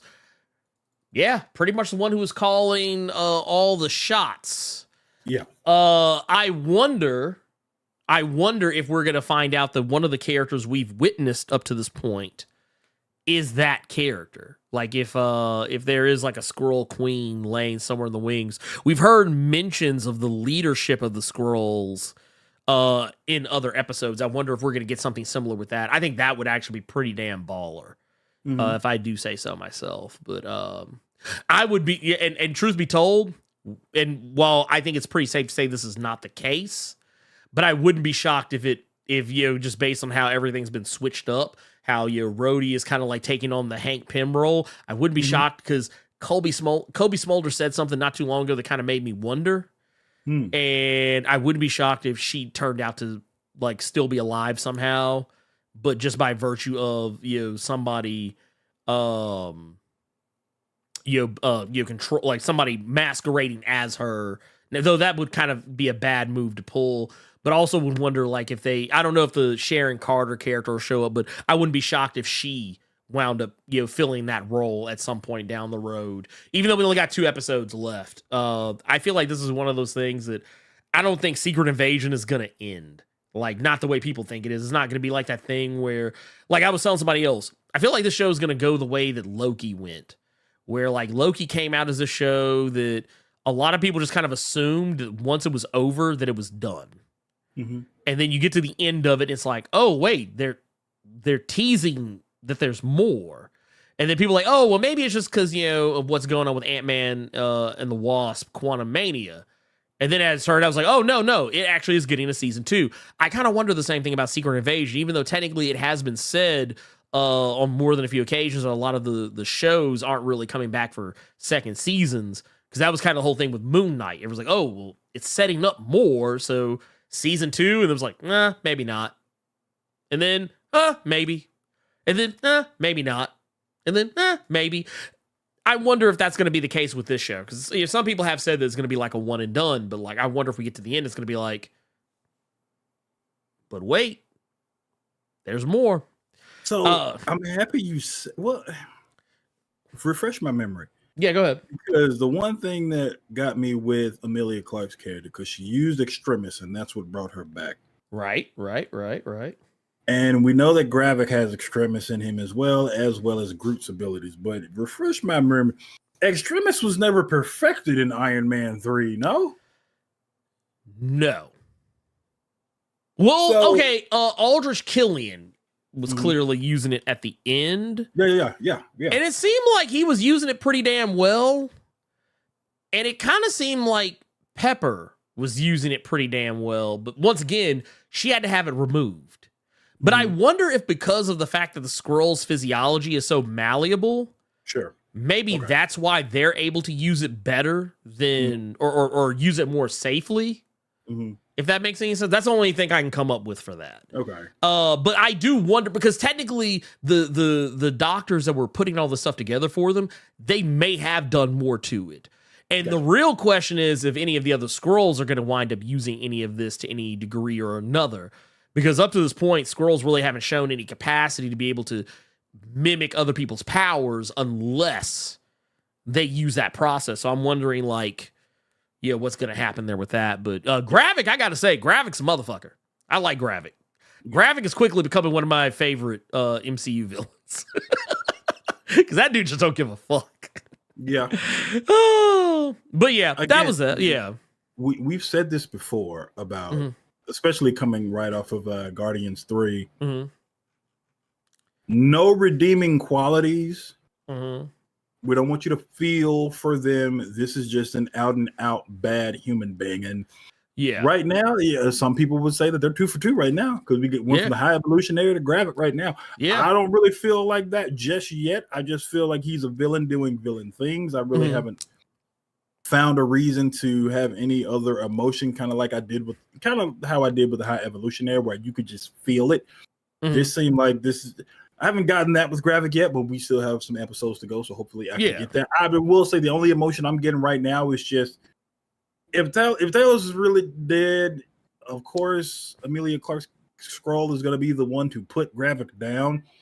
I'm just hoping it's bad. Yeah. Oh, I hope he catches it in the worst way. Oh yeah, no, 100%. I will say this. Going back to what you mentioned about High Evolutionary. You want to know how good of a villain High Evolutionary was, Carter? So the other day, I'm sitting on the couch, me and my wife, kid, Yeah. and I mentioned just casually because I was scrolling through YouTube, and there was the deleted scene that's available online now of High Evolutionary that does in fact confirm, if it wasn't obvious, from the things we've shown y'all on the Blerd Cave, that he was in fact still alive. After the end of Guardians 3, there was a deleted scene that actually showed that he was in fact still alive. And when I showed, as soon as my wife saw the thumbnail, she was like, "Fuck that motherfucker." Okay. That'll let you know. She was like, when I say yeah, I was like, yeah, Rocket didn't kill him. Like he's keeping him prisoner on Nowhere. She was like, I'd have killed that motherfucker. She was like, I know he's trying to redeem himself, show he's not a monster, but she was like, fuck that dude. So that would just be a stain I'd have to wear. That's a stain on the soul I just wear proudly. Damn. Like you spill ketchup on your shirt, you'd be like, well, fuck it, I'm going out. But no. Let's move on to our recommendations. Yes. Let's see here, because I think Carter, actually, since I got yours already pulled up, Yeah. we'll start with you. I felt like getting my funny bone tickled, and I felt like not reading something from Marvel or DC or Image, so I went back to a company that I had never heard a lick of, but I wanted to give something a try. So my recommendation this week is going to be a Valiant book called Quantum and Woody. This was before go woke, go broke shit was a thing. This was two brothers, one black, one white. The first trade for it is literally called the world's worst superhero team. I don't really want to give you all that many details about it. I'm just gonna say it's funny as hell. It's from James Asmus, who at that time was writing Gambit for Marvel, which is another reason I picked this book up. But I would just say it is about two brothers and a goat. I have not steered you all wrong yet. So Quantum and Woody is going to be my recommended this week. Just if you all just want to read something that's good and you just really want to laugh, Quantum and Woody for sure. Ernie, what are you recommending this week? Oh man. You know what? I kind of wrestled with what I wanted to recommend, because I mean, if we're being brutally honest here, I've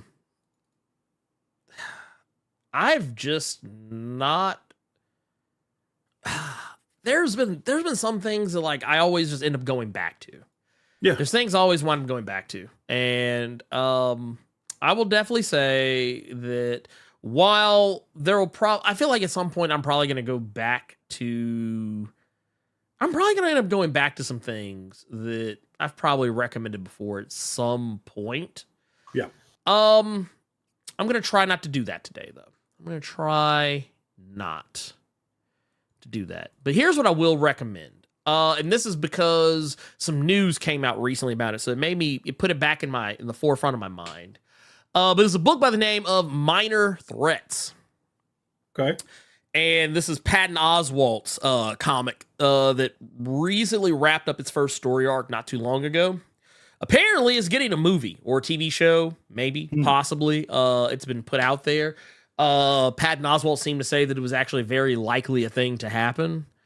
But it was something that I really liked. Minor Threats is a story about, and I've talked about this on the channel before. But it's a story. Yeah, I've talked about it before. I did a video about it, actually. You're going to be mad at me. What? He was at a comic shop nearby doing autograph signings for this book. Damn. See? Had I known, I would have went. I just had never heard of it. This monster. So Minor Threats is basically about a superhero, or actually rather not a superhero. She's a super villain. I think her name was Playtime. And she was a sidekick to her mother, who was like a main supervillain. Okay. And her whole thing was that she had the ability to create any kind of toy that she wanted, but they usually had a violent or like very like deadly bend to it. Like she could create like little army men that could run around and like shoot at you. She could create Rubik's cubes that could explode or do all kinds of crazy stuff, and teddy bears that could turn into like ravenous monsters, like stuff like that. And she's just trying to be better. Like she's trying to live a normal life, and then all of a sudden, a superhero, who, if I'm not mistaken, is called the Insomniac. Mm-hmm. Who is basically an analog for Batman. He kills a supervillain.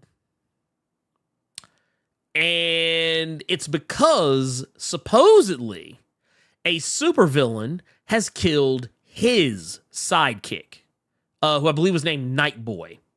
So, Robin, basically. These names. So, the Insomniac is losing it and, like, going after supervillains. Like, he is taking the gloves off. He's killing he's trying to kill supervillains left and right. And the characters you see like on the front cover, these are all the villains that are banding together to try and get to the bottom of the problem and find out why superheroes are trying to go after villains now, especially villains who really aren't even doing anything wrong at the moment. That's what this whole thing is about. It's really a big commentary on profiling. And it's really good. It's a very good comic. I think it was like 5 or 6 issues for the first story arc. Really good, very expertly written. I thought it was fantastic. And each villain gets a little bit of shine in each issue. Like, you learn more about each character, why they're the way they are, and why they're not quite as bad as you might think they are. Like it's kind of like, you know what it is? You know what it kind of reminds me of? If you could sum up the meeting, what was it, Villains Anonymous in Wreck-It Ralph, when Zangief is like, just because you're a bad guy doesn't make you a bad guy. Like, some of these people aren't necessarily bad people, but their circumstances led to them becoming villains. And, it's really cool. Also, when you meet the character who's supposed to be like the Joker, is also really an interesting take as well. It's really cool. Really good book. I highly recommend it. That said, let's get into before we get into questions from the Discord, we're actually gonna read some questions here from the chat, our super chats here right quick, because I got some here kind of been marinating for a moment. Gokon Shrews Baby's father with $2 says, please keep Laura Kinney alive in Deadpool 3. I mean, hey, you never know. You never know, man. Anybody can catch it these days. Anybody can catch it. Let's see here. We got one here. This is $10 from Paris Yole. Says, did y'all catch the short made by the 14-year-old animator from Across the Spider-Verse? Yes, we did. He depicted Miles 42. Oh, wait a minute. I haven't seen this one. Says he depicted Miles 42 as a Robin Hood type with his world. Love what y'all do and enjoy your weekend. Okay, yeah, I saw the thing that had gotten online. Okay, this is something else entirely. That I have not seen, but I will have to go give it a look because I like Miles 42. Or what was it they called it? Was it Miles G. Morales? I think I saw something somewhere where they were like talking about like behind the scenes and then like all like the storyboards and stuff. He was referred to as Miles G. Morales. I thought that was kind of funny. But let's see what happens here. Let's get into Carter. Let's get into our questions from the Discord. Let's see here. Questions. Oh, okay. What's up? So this first question is all you, sir. Oh Lord. Well, okay, here. All right, let's go. Wait. That is let's go. Okay. Urban Prince Strong says, evening. Ernie Carter, question of today. What is your top 5 Toho kaiju movies? Ooh. You might give me shit for this because I've only seen one. Which one? Shin Godzilla. That's all I've seen. That's all you've seen? You haven't seen any other Godzilla movies? Mm-mm. That's why I've never. Well, you know what? Take it back. Take it back. Like even the old ones? The ones that matter, like the ones he's wanting a list of, I've only seen Shin Godzilla. That's why I've never given a fuck about kaiju movies. The only other Godzilla movie I have ever seen, 2000. Godzilla 2000? Okay. That counts. That's Toho. No. Oh, you mean the American one? Yeah.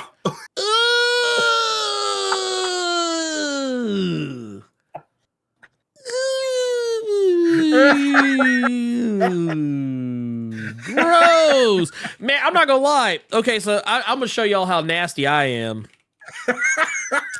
Like when he said Godzilla 2000, like no bullshit. Yeah, no bullshit. Because I don't know if a lot of y'all know this, but I'm sure some of you do, but there is an actual Godzilla 2000 movie. Like there's an actual movie called Godzilla 2000, and it's an actual Toho movie. This dude is talking about the goddamn ooh, Lord, get me the fuck out of here. No, get that shit out of here. Okay, so I will definitely say Godzilla versus Gigan is one of my personal favorites. That is, well, obviously the one that is with Gigan in it. It's Godzilla and Anguirus versus Gigan and King Ghidorah. That's a really good one. Also, largely responsible for the robot chicken references. Because that's what Gigan is. He's literally a robot chicken. Have you ever seen Gigan before? I have not. Don't know what that is. Oh my God.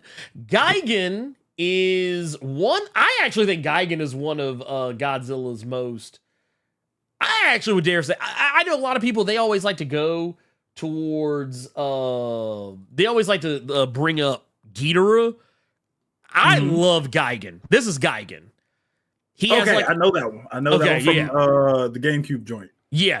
That's Gigan. But he's literally a robot chicken. Literally. Quite literally a robot chicken. Godzilla Final Wars is another one. I love Godzilla Final Wars, which, by the way, Carter, you said you never seen it. So that is the movie where at the premiere, they invited the person who designed the American Godzilla to the premiere. It did not tell him that his Godzilla was about to get shit on in less than 5 seconds. Ooh. That was the movie where Godzilla literally ran roughshod through all of his past monster villains.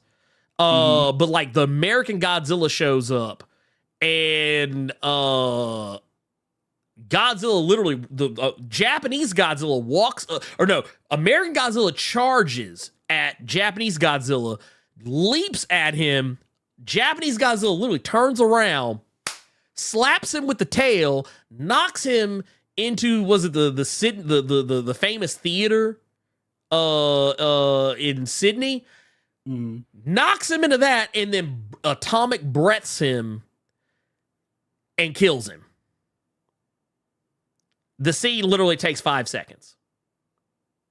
To the point that when the villain, the alien villain who sent that version of Godzilla down there, literally looked at him and was like,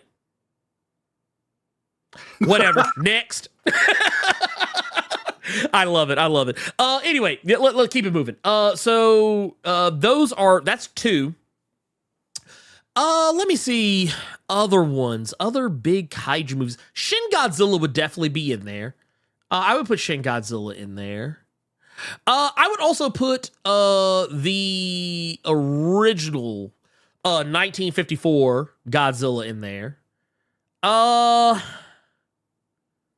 to think of another one. Actually, yeah, Godzilla. No. Which one was the one? Because you know what? I saw Gamera. I saw the name Gamera, and it made me remember. It made me remember. Oh my God. What was the name of that movie? I'm trying to remember the subtitle. Gamera the Invincible, I think, is the one I'm remembering. I could be wrong. I used to be a big fan of Gamera. I don't know. Carter, you know who Gamera is? I do not. Gamera was the giant turtle. Gamera was the giant turtle that would I don't know if you ever saw his movie, because I used to always see his movies come on like Never seen that before. Okay. So Gamera was this big ass fucking turtle, and he could pull his arms and legs and his head into his shell, and he would spin around with fire coming out of the holes where like his head and arms and legs would be. And he would just spin around, and like he could run into the enemies or whatever. He could also breathe fire, as you can see in the picture or whatever. But yeah. So he was Koopa turned up to 11. Yeah, pretty much. Yeah, if King Koopa decided to fight for good. We also got, this is another question here. This is from Qdoma, says, hello, Blerd and Carter. Hoping all is well with you both. I heard they're finally making a Black Panther video game. What are your thoughts on that? I initially was going to talk about it here on the show today, but there really isn't a whole lot of information about it. Mm-hmm. We don't really know anything about it other than the fact that it's a single player game. That's it. And the EA is doing it, which that could be good or that could be bad. Well, the pedigree of people that they're putting on the game is all people, is people who worked on, it said that it has some of the same development team as Middle-earth, Shadow of Mordor, and that they've also brought on people from Halo Infinite, God of War 2018, and Call of Duty. So that could really mean anything. I love that they made sure to let you know it was Shadow of Mordor and not the sequel, because Shadow of War. We don't want to be referenced with that mess. Yeah, we did the first one. To be fair, I actually don't hate Shadow of War, but I played it after they turned off the microtransactions. Gotcha. So I played it well and after the fact. So my opinion of that game is very colored by that and not by the other controversies. But you know what I mean, God damn it. But yeah, I think it's going to be good. I think we live in an interesting time. We got 2 Black Panther games coming out. We got the Black Panther single player. Oh, you forgot about it already. The Captain America Black Panther game. Oh, okay. The one that's based on the Flags of Our Fathers comic. Yeah. Mm-hmm. So yeah, we got 2 Black Panther games coming, so we're eating. Damn, and they're both by EA. I just realized that. Yeah, more or less. I think one of them is like Skydance, but I think isn't that like a subsidiary of EA or some shit? Maybe. Let me see. I wanna see. Yeah, because it's untitled. Yeah, Skydance. Or no, it's just Skydance. That's just Skydance. They're not. So that's not EA. Because that's the one that Amy Hennig. Remember Amy Hennig? Amy Hennig. That's the one that she's on. Yeah. So yeah, I'm here for it. 100%. I want it.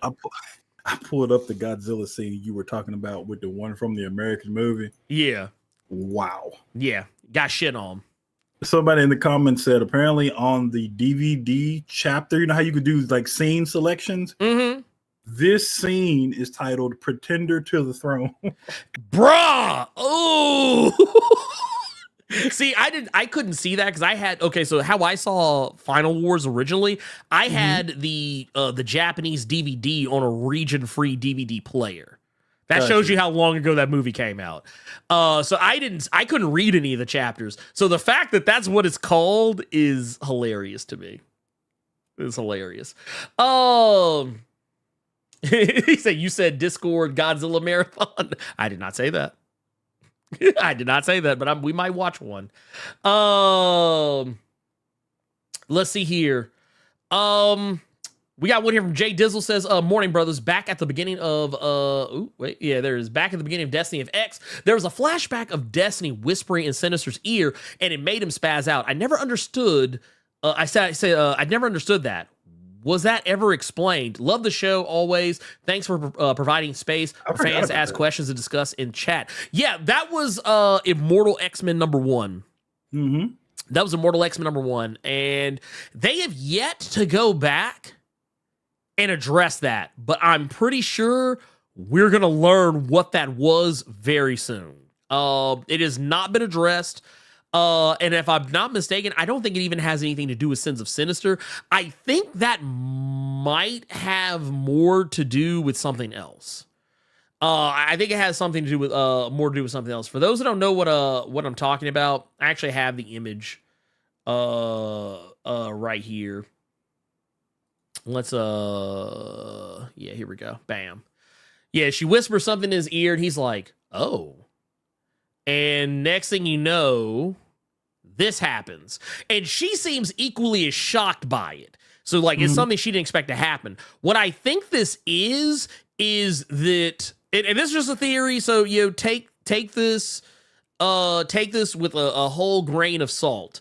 But if I had to throw out a theory, like just pluck it right out of the ether, I would say this is very likely a kill switch that the original Nathaniel Essex put in place so that if someone tells him something about the future or try to dissuade him in any way or try to like convince him of something that's going to happen in the future, that it kills him. That it kills that clone or shuts that clone down, or like it's like an overload or something of that nature. Or maybe it was even an activation. It might have even been an activation. And, you know, we've also had all this talk about, you know, sinister clones. And keep in mind, and I want to go back to something here. I want to make sure we go back to something. Notice in this scene, he doesn't have the red diamond. He doesn't have the red diamond, and he does not have red eyes or anything of that nature. So it makes me wonder if maybe this was like activating a Sinister at the same time. Like, what if this was her activating Sinister, maybe even activating him earlier than maybe what he was supposed to? I don't know. It's difficult to say, but this has not been addressed in any way, shape, form, or fashion, but I do think it will be addressed very shortly. Because Immortal X-Men is not done yet. At least, not that I'm aware of. With the Hellfire Gala coming up, I feel like a lot of things are going to get addressed. Because Kieran Gillen's not going to leave any of that on the floor. He's not a Jonathan Hickman. I'll put it that way. Let's see what we got here. LJ Brown here with the question says, "Hi, Dynamic Duo. With the casting of Superman Legacy and the fact that Gunn likes obscure content rather than doing the same Batman movies over again, which I'm so happy for, that he is that way. What do you think he will do next? Possibly a Terrifics movie or The Question? It says or do like for the question. For the question says well, first off, let's answer that first. I think he will.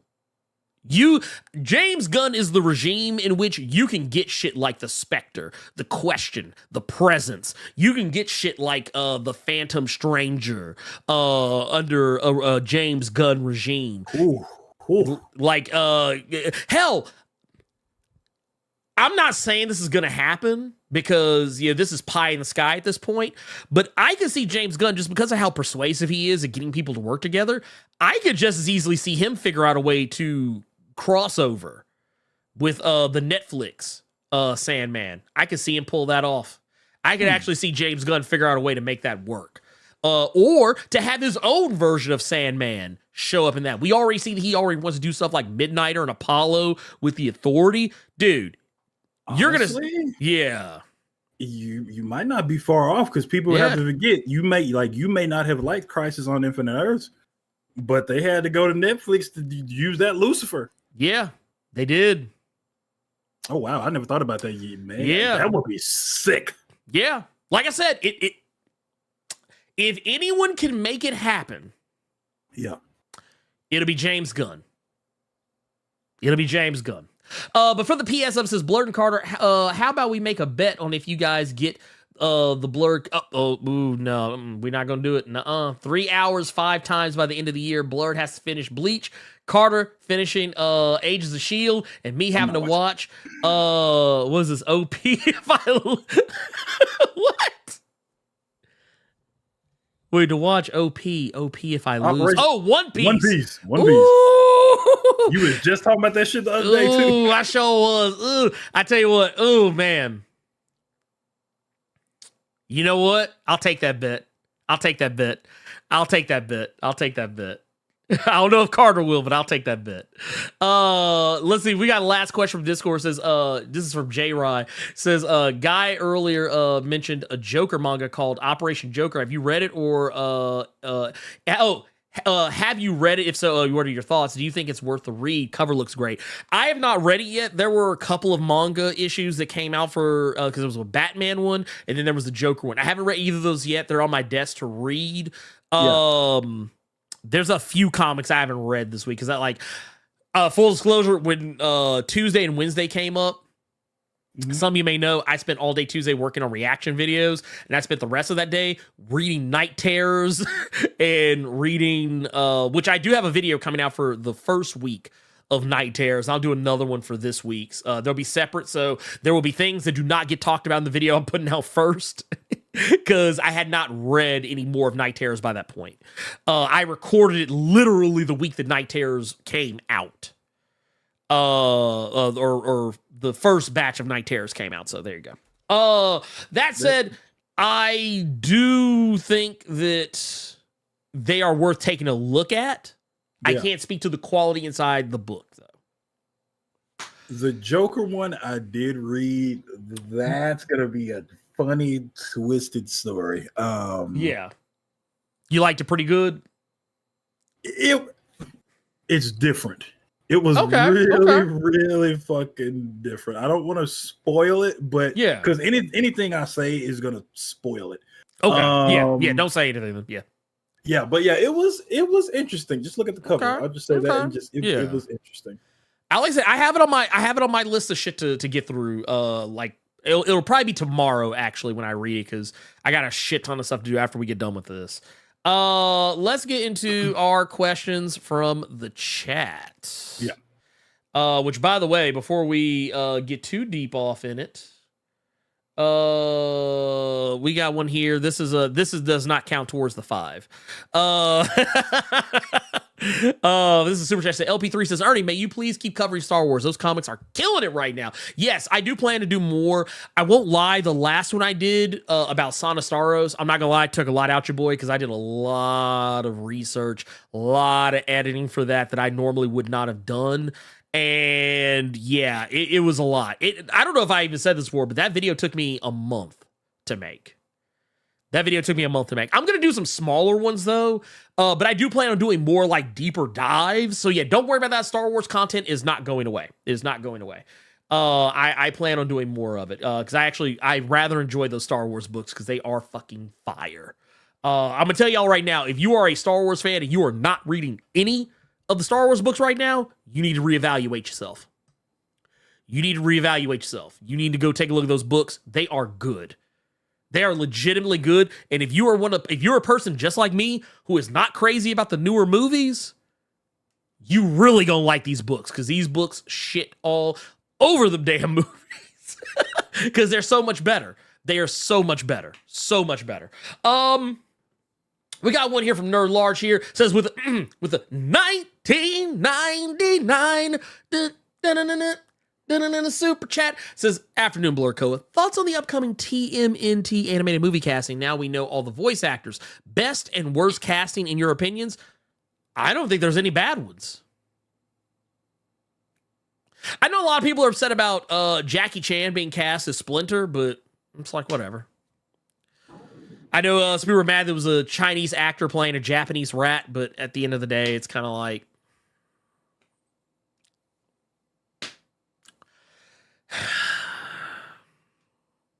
What are you going to do? And honestly, I'm pretty sure they hired him for the name value, the name recognition. You know? And honestly, probably also because they just hired a bunch of people. Because going back and looking at the cast, it looks like it was a lot of people who kind of already were familiar with one another, except for the kids. But I like it. I like what I've seen out of it so far.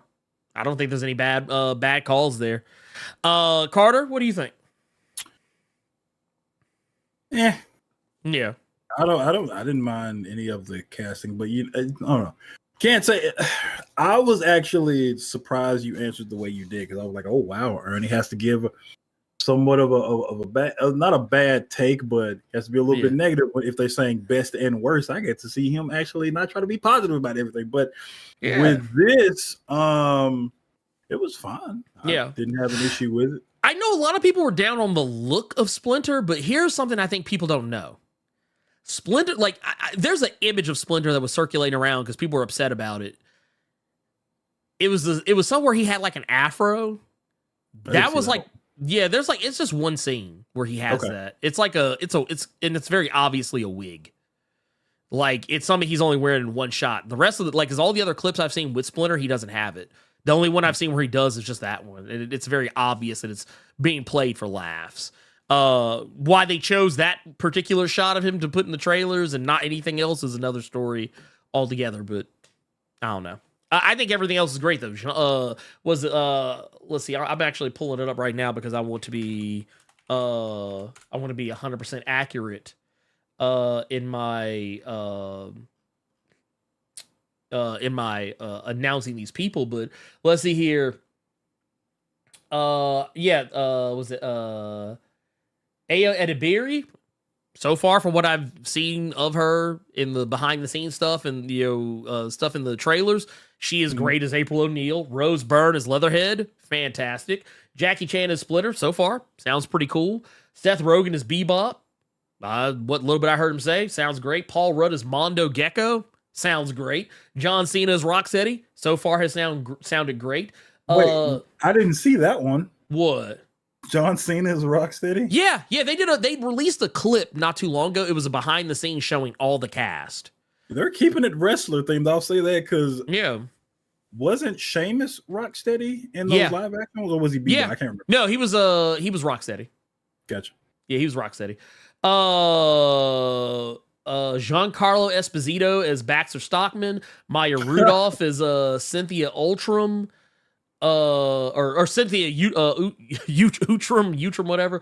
Post Malone is Ray Fillet. Like, everybody sounds great. Everyone that I have heard their voices, everyone sounds great. All the kids that are playing the Turtles all sound great. Did you know Hannibal Buress is playing Genghis Frog? So I'll say this. I don't think it's great. I'll say that. I don't think it's great. I just think it's outrageously random. But that's a good thing, though. Yeah, because you don't expect to see you don't expect to hear John Cena and Post Malone and some shit. So I just think that ridiculousness is why I don't have an issue with it, because it's fun. It's just the fact that, like, I've watched the behind the scenes stuff. I've heard all these characters' voices pretty much for the most part, and I've seen I've heard the voices in context with the character that they're playing. I don't have a problem with it. I legitimately do not have a problem with it. It is fine. I think people are just really upset. Let's see here. Now let's get into questions. I'm scrolling back just a little bit, just to make sure no one put one any like further back. All right, cool. We're good.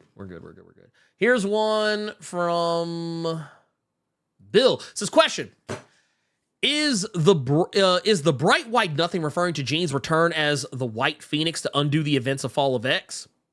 I thought about that for a moment, because when Destiny says, I just see a bright white nothing, I immediately, and this is also because in Marvel Snap, that's become a hot location. The white hot room is a hot location right now in Marvel Snap. So that was in the forefront of my mind. I said, I wonder if she's seeing the white hot room or seeing the White Phoenix or some shit like that. Like, I wonder if that's the case. So that's not a bad take. I like that one. I might end up I need to do a little bit more reading. I want to see a little bit more, but I may wind up adopting that take. This is from Bilbo the Governor. Says, have you guys seen the new Bird Box? No, I'm actually gonna watch it tonight when I get back from my Nerd 901 stuff. But I'm very excited to see it because I love the first one. I really want to see this one. This one looks really cool. Also, the idea that it takes place in a different country, I'm very interested in. It's what I wished they did with Walking Dead sooner. Walking Dead started doing this thing where they started focusing on different areas. I wish they did that with I wish they would have done it sooner than what they ultimately ended up doing. And what I hope they do with Last of Us at some point, like they're going to keep making Last of Us games and Last of Us TV shows. Start doing it where you focus on a completely different group of people. Like I'm tired of Joel and Ellie. They're cool, but yeah, move on to other characters. It's not just those two motherfuckers in the universe. Jerome says, question, what would you and Carter say was your favorite or best comic book and or video game to movie adaptation? My favorite? Comic book or video game to movie. Well, oh man. Well, right now, as it stands, Yeah. Super Mario. Still hadn't seen it yet. Yeah, Super Mario. I love that movie. Which I think it's either about to be on Peacock or is already on Peacock, maybe. I know it's going to be on Peacock here very soon, but yeah, I love that movie. It was so fucking good, clean, and wholesome, and yet not at the same time. Also, I've had the song Peaches stuck in my head ever since I saw that movie. So That's the Jack Black one that just blew up for a minute. Okay, I still hadn't heard that. Peaches, Peaches. Yeah, actually, and then someone made one called Bowser. Not as good, but it is funny in its own right. But yeah, that Super Mario, that would definitely be the one for me. Super Mario. I'm going back and looking to see if I see any more. By the way, it is always helpful if you put question in all caps, because it makes it easier for me to find as I'm scrolling through all this. Let's see here. I'm looking. How many was that? 1, 2, and a 3. Here, I got one from YTube News. Says, has anyone played Final Fantasy 16? Thoughts? I have been playing it. I've been enjoying it. I think I said on Twitter before I kind of exited Twitter was that I was like, it's the best X-Men video game that is not called X-Men. Because or if you wanted to call it Legion the video game, I would concede to that point as well. Just because like you literally play a character that winds up with like all the stuff. Let's see here. Uno Mas. Going back and looking. Just to make sure, because I've seen some that are in lowercase. Let me know if you see when I haven't already hit, Carter. Yeah, I'm looking as well. I would answer this one, but technically I've already answered a question from that person. So remember, 1 per person. So that way everybody gets to have a chance. See, when I scroll up, if I scroll up any further, I'm just gonna have people flaming me for watching that Matthew Broderick Godzilla movie. I don't want to scroll up anymore. Oh yeah, I ain't gonna lie. I kind of want to flame you too. For it. Movie's terrible. You know the only thing good about that movie was soundtrack. And I don't like Diddy, so that don't work. No. I'm not even talking about Diddy. Are you just talking about the actual score? No. I'm talking about the actual soundtrack. There were other songs in the Diddy one. Jamiroquai did a song. Jamiroquai did one for the Godzilla movie. Well, it was Deeper Underground was a song that was on there. One of my favorite Jamiroquai songs too, oddly enough. We got one here. This is here's one. Remember, put question in front of your question because it makes it easier to find. And I will not answer it if it does not have question in it because reasons. Question from Here You Know She says, how long do you think they're going to keep Ms. Marvel a mutant after they change her? I think it's going to be permanent. For those that don't know what I'm talking about, once again, had the video up for it. Ms. Marvel, no longer an Inhuman. She will be heretofore, possibly in perpetuity, she will be a mutant, which I am perfectly okay with. So there you go. Like I said, I think that is probably going to be. I think it's safe to say that is going to be for the foreseeable future. I could be wrong. I could not be wrong. Also, shout out to Art Germ, the GOAT, for that image. Which I thought was funny because I was actually joking with someone in another server about that image because they said that it looked terrible because it looked like AI art. And I was like, well, it's not. I was like, that's Art Germ. And I was like, that's how all his Art Germ's images look. They all go for like photo realism, for the most part. Are people just gonna start saying shit is AI now because it doesn't look like they would want certain things to look? I have seen that happen. No, boy. I have seen that come up because I actually had to put a few people on blast for I was like, dude, yeah, this is not AI. I said, yeah, I get it. There's been some instances like I'm not gonna lie, and this isn't trying to shit on anybody. One of the issues of Night Terrors that came out last week, the Night Terrors Black Adam issue, not gonna lie, I thought it was an AI art book. The way the art was in it, there were some moments that looked very AI-ish. Yeah, and I don't think it was. I honestly don't think it was. But there were a couple of moments I was like, there's some weird artistic choices here that don't look like anything else that's appeared in this comic. It had that look. It had that very Mid-Journey look to it. But I don't think it was. But I think it's got to the point that we become so paranoid about AI that we just start thinking that we're seeing it when we're really not. Plus, AI art has evolved a little bit to the point where it doesn't do the weird finger thing anymore. At least depending on how good the AI is. Or, how much money you got behind it. But anyway, that is the final question. And that is the show. Carter, do you have anything you want to announce before we get out of here? I'm gonna go make Hoppin' John. This man. I thought this man was about to. I thought he was about to say something like big, like, yeah, man, I'm getting ready to stream Diablo 4 right after this, or I'm gonna be on streaming Street Fighter or something like that. I was like, oh, okay, cool, all right, let's go. He's like, no, I'm making Hoppin' John. Go on somewhere with that. I haven't cooked in 2 years. You know what I want to do? You finna, oh God! I want to throw some more chicken thighs on the grill with that chicken shit seasoning. I've already seen. Have you looked at the YouTube comments? They're just calling you Blerd King of Char now. Yes. Oh God!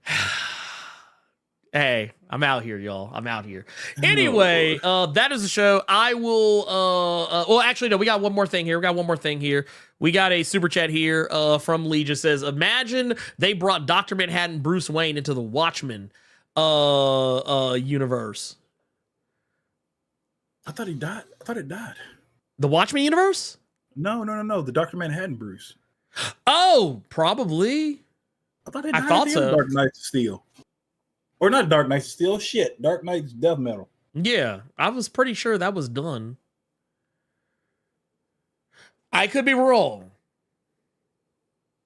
But I feel like that'd be like 2 OP. That's like 2 OP. That's a if the Watchmen universe wasn't destroyed, it definitely would be after that. But that said, that is a show. We are not staying 3 hours because I am not watching Bleach. But that said, thank you all so much. If you have not done so already, make sure you hit that like button. Make sure you hit that subscribe button if you've never hit the subscribe button. Because hey, if you're here at this point, I assume you're enjoying this to some degree. And if not, you are a bigger masochist than I am. But that said, yeah, thank you all so much. Thank you all for all the love, the chats, the super chats, the lurkers, the patrons, channel members, everybody, citizens of Blerd Koa. I love you all dearly, and we'll be back. I will see you all next time for Carter Presents. I am the Blerd without fear,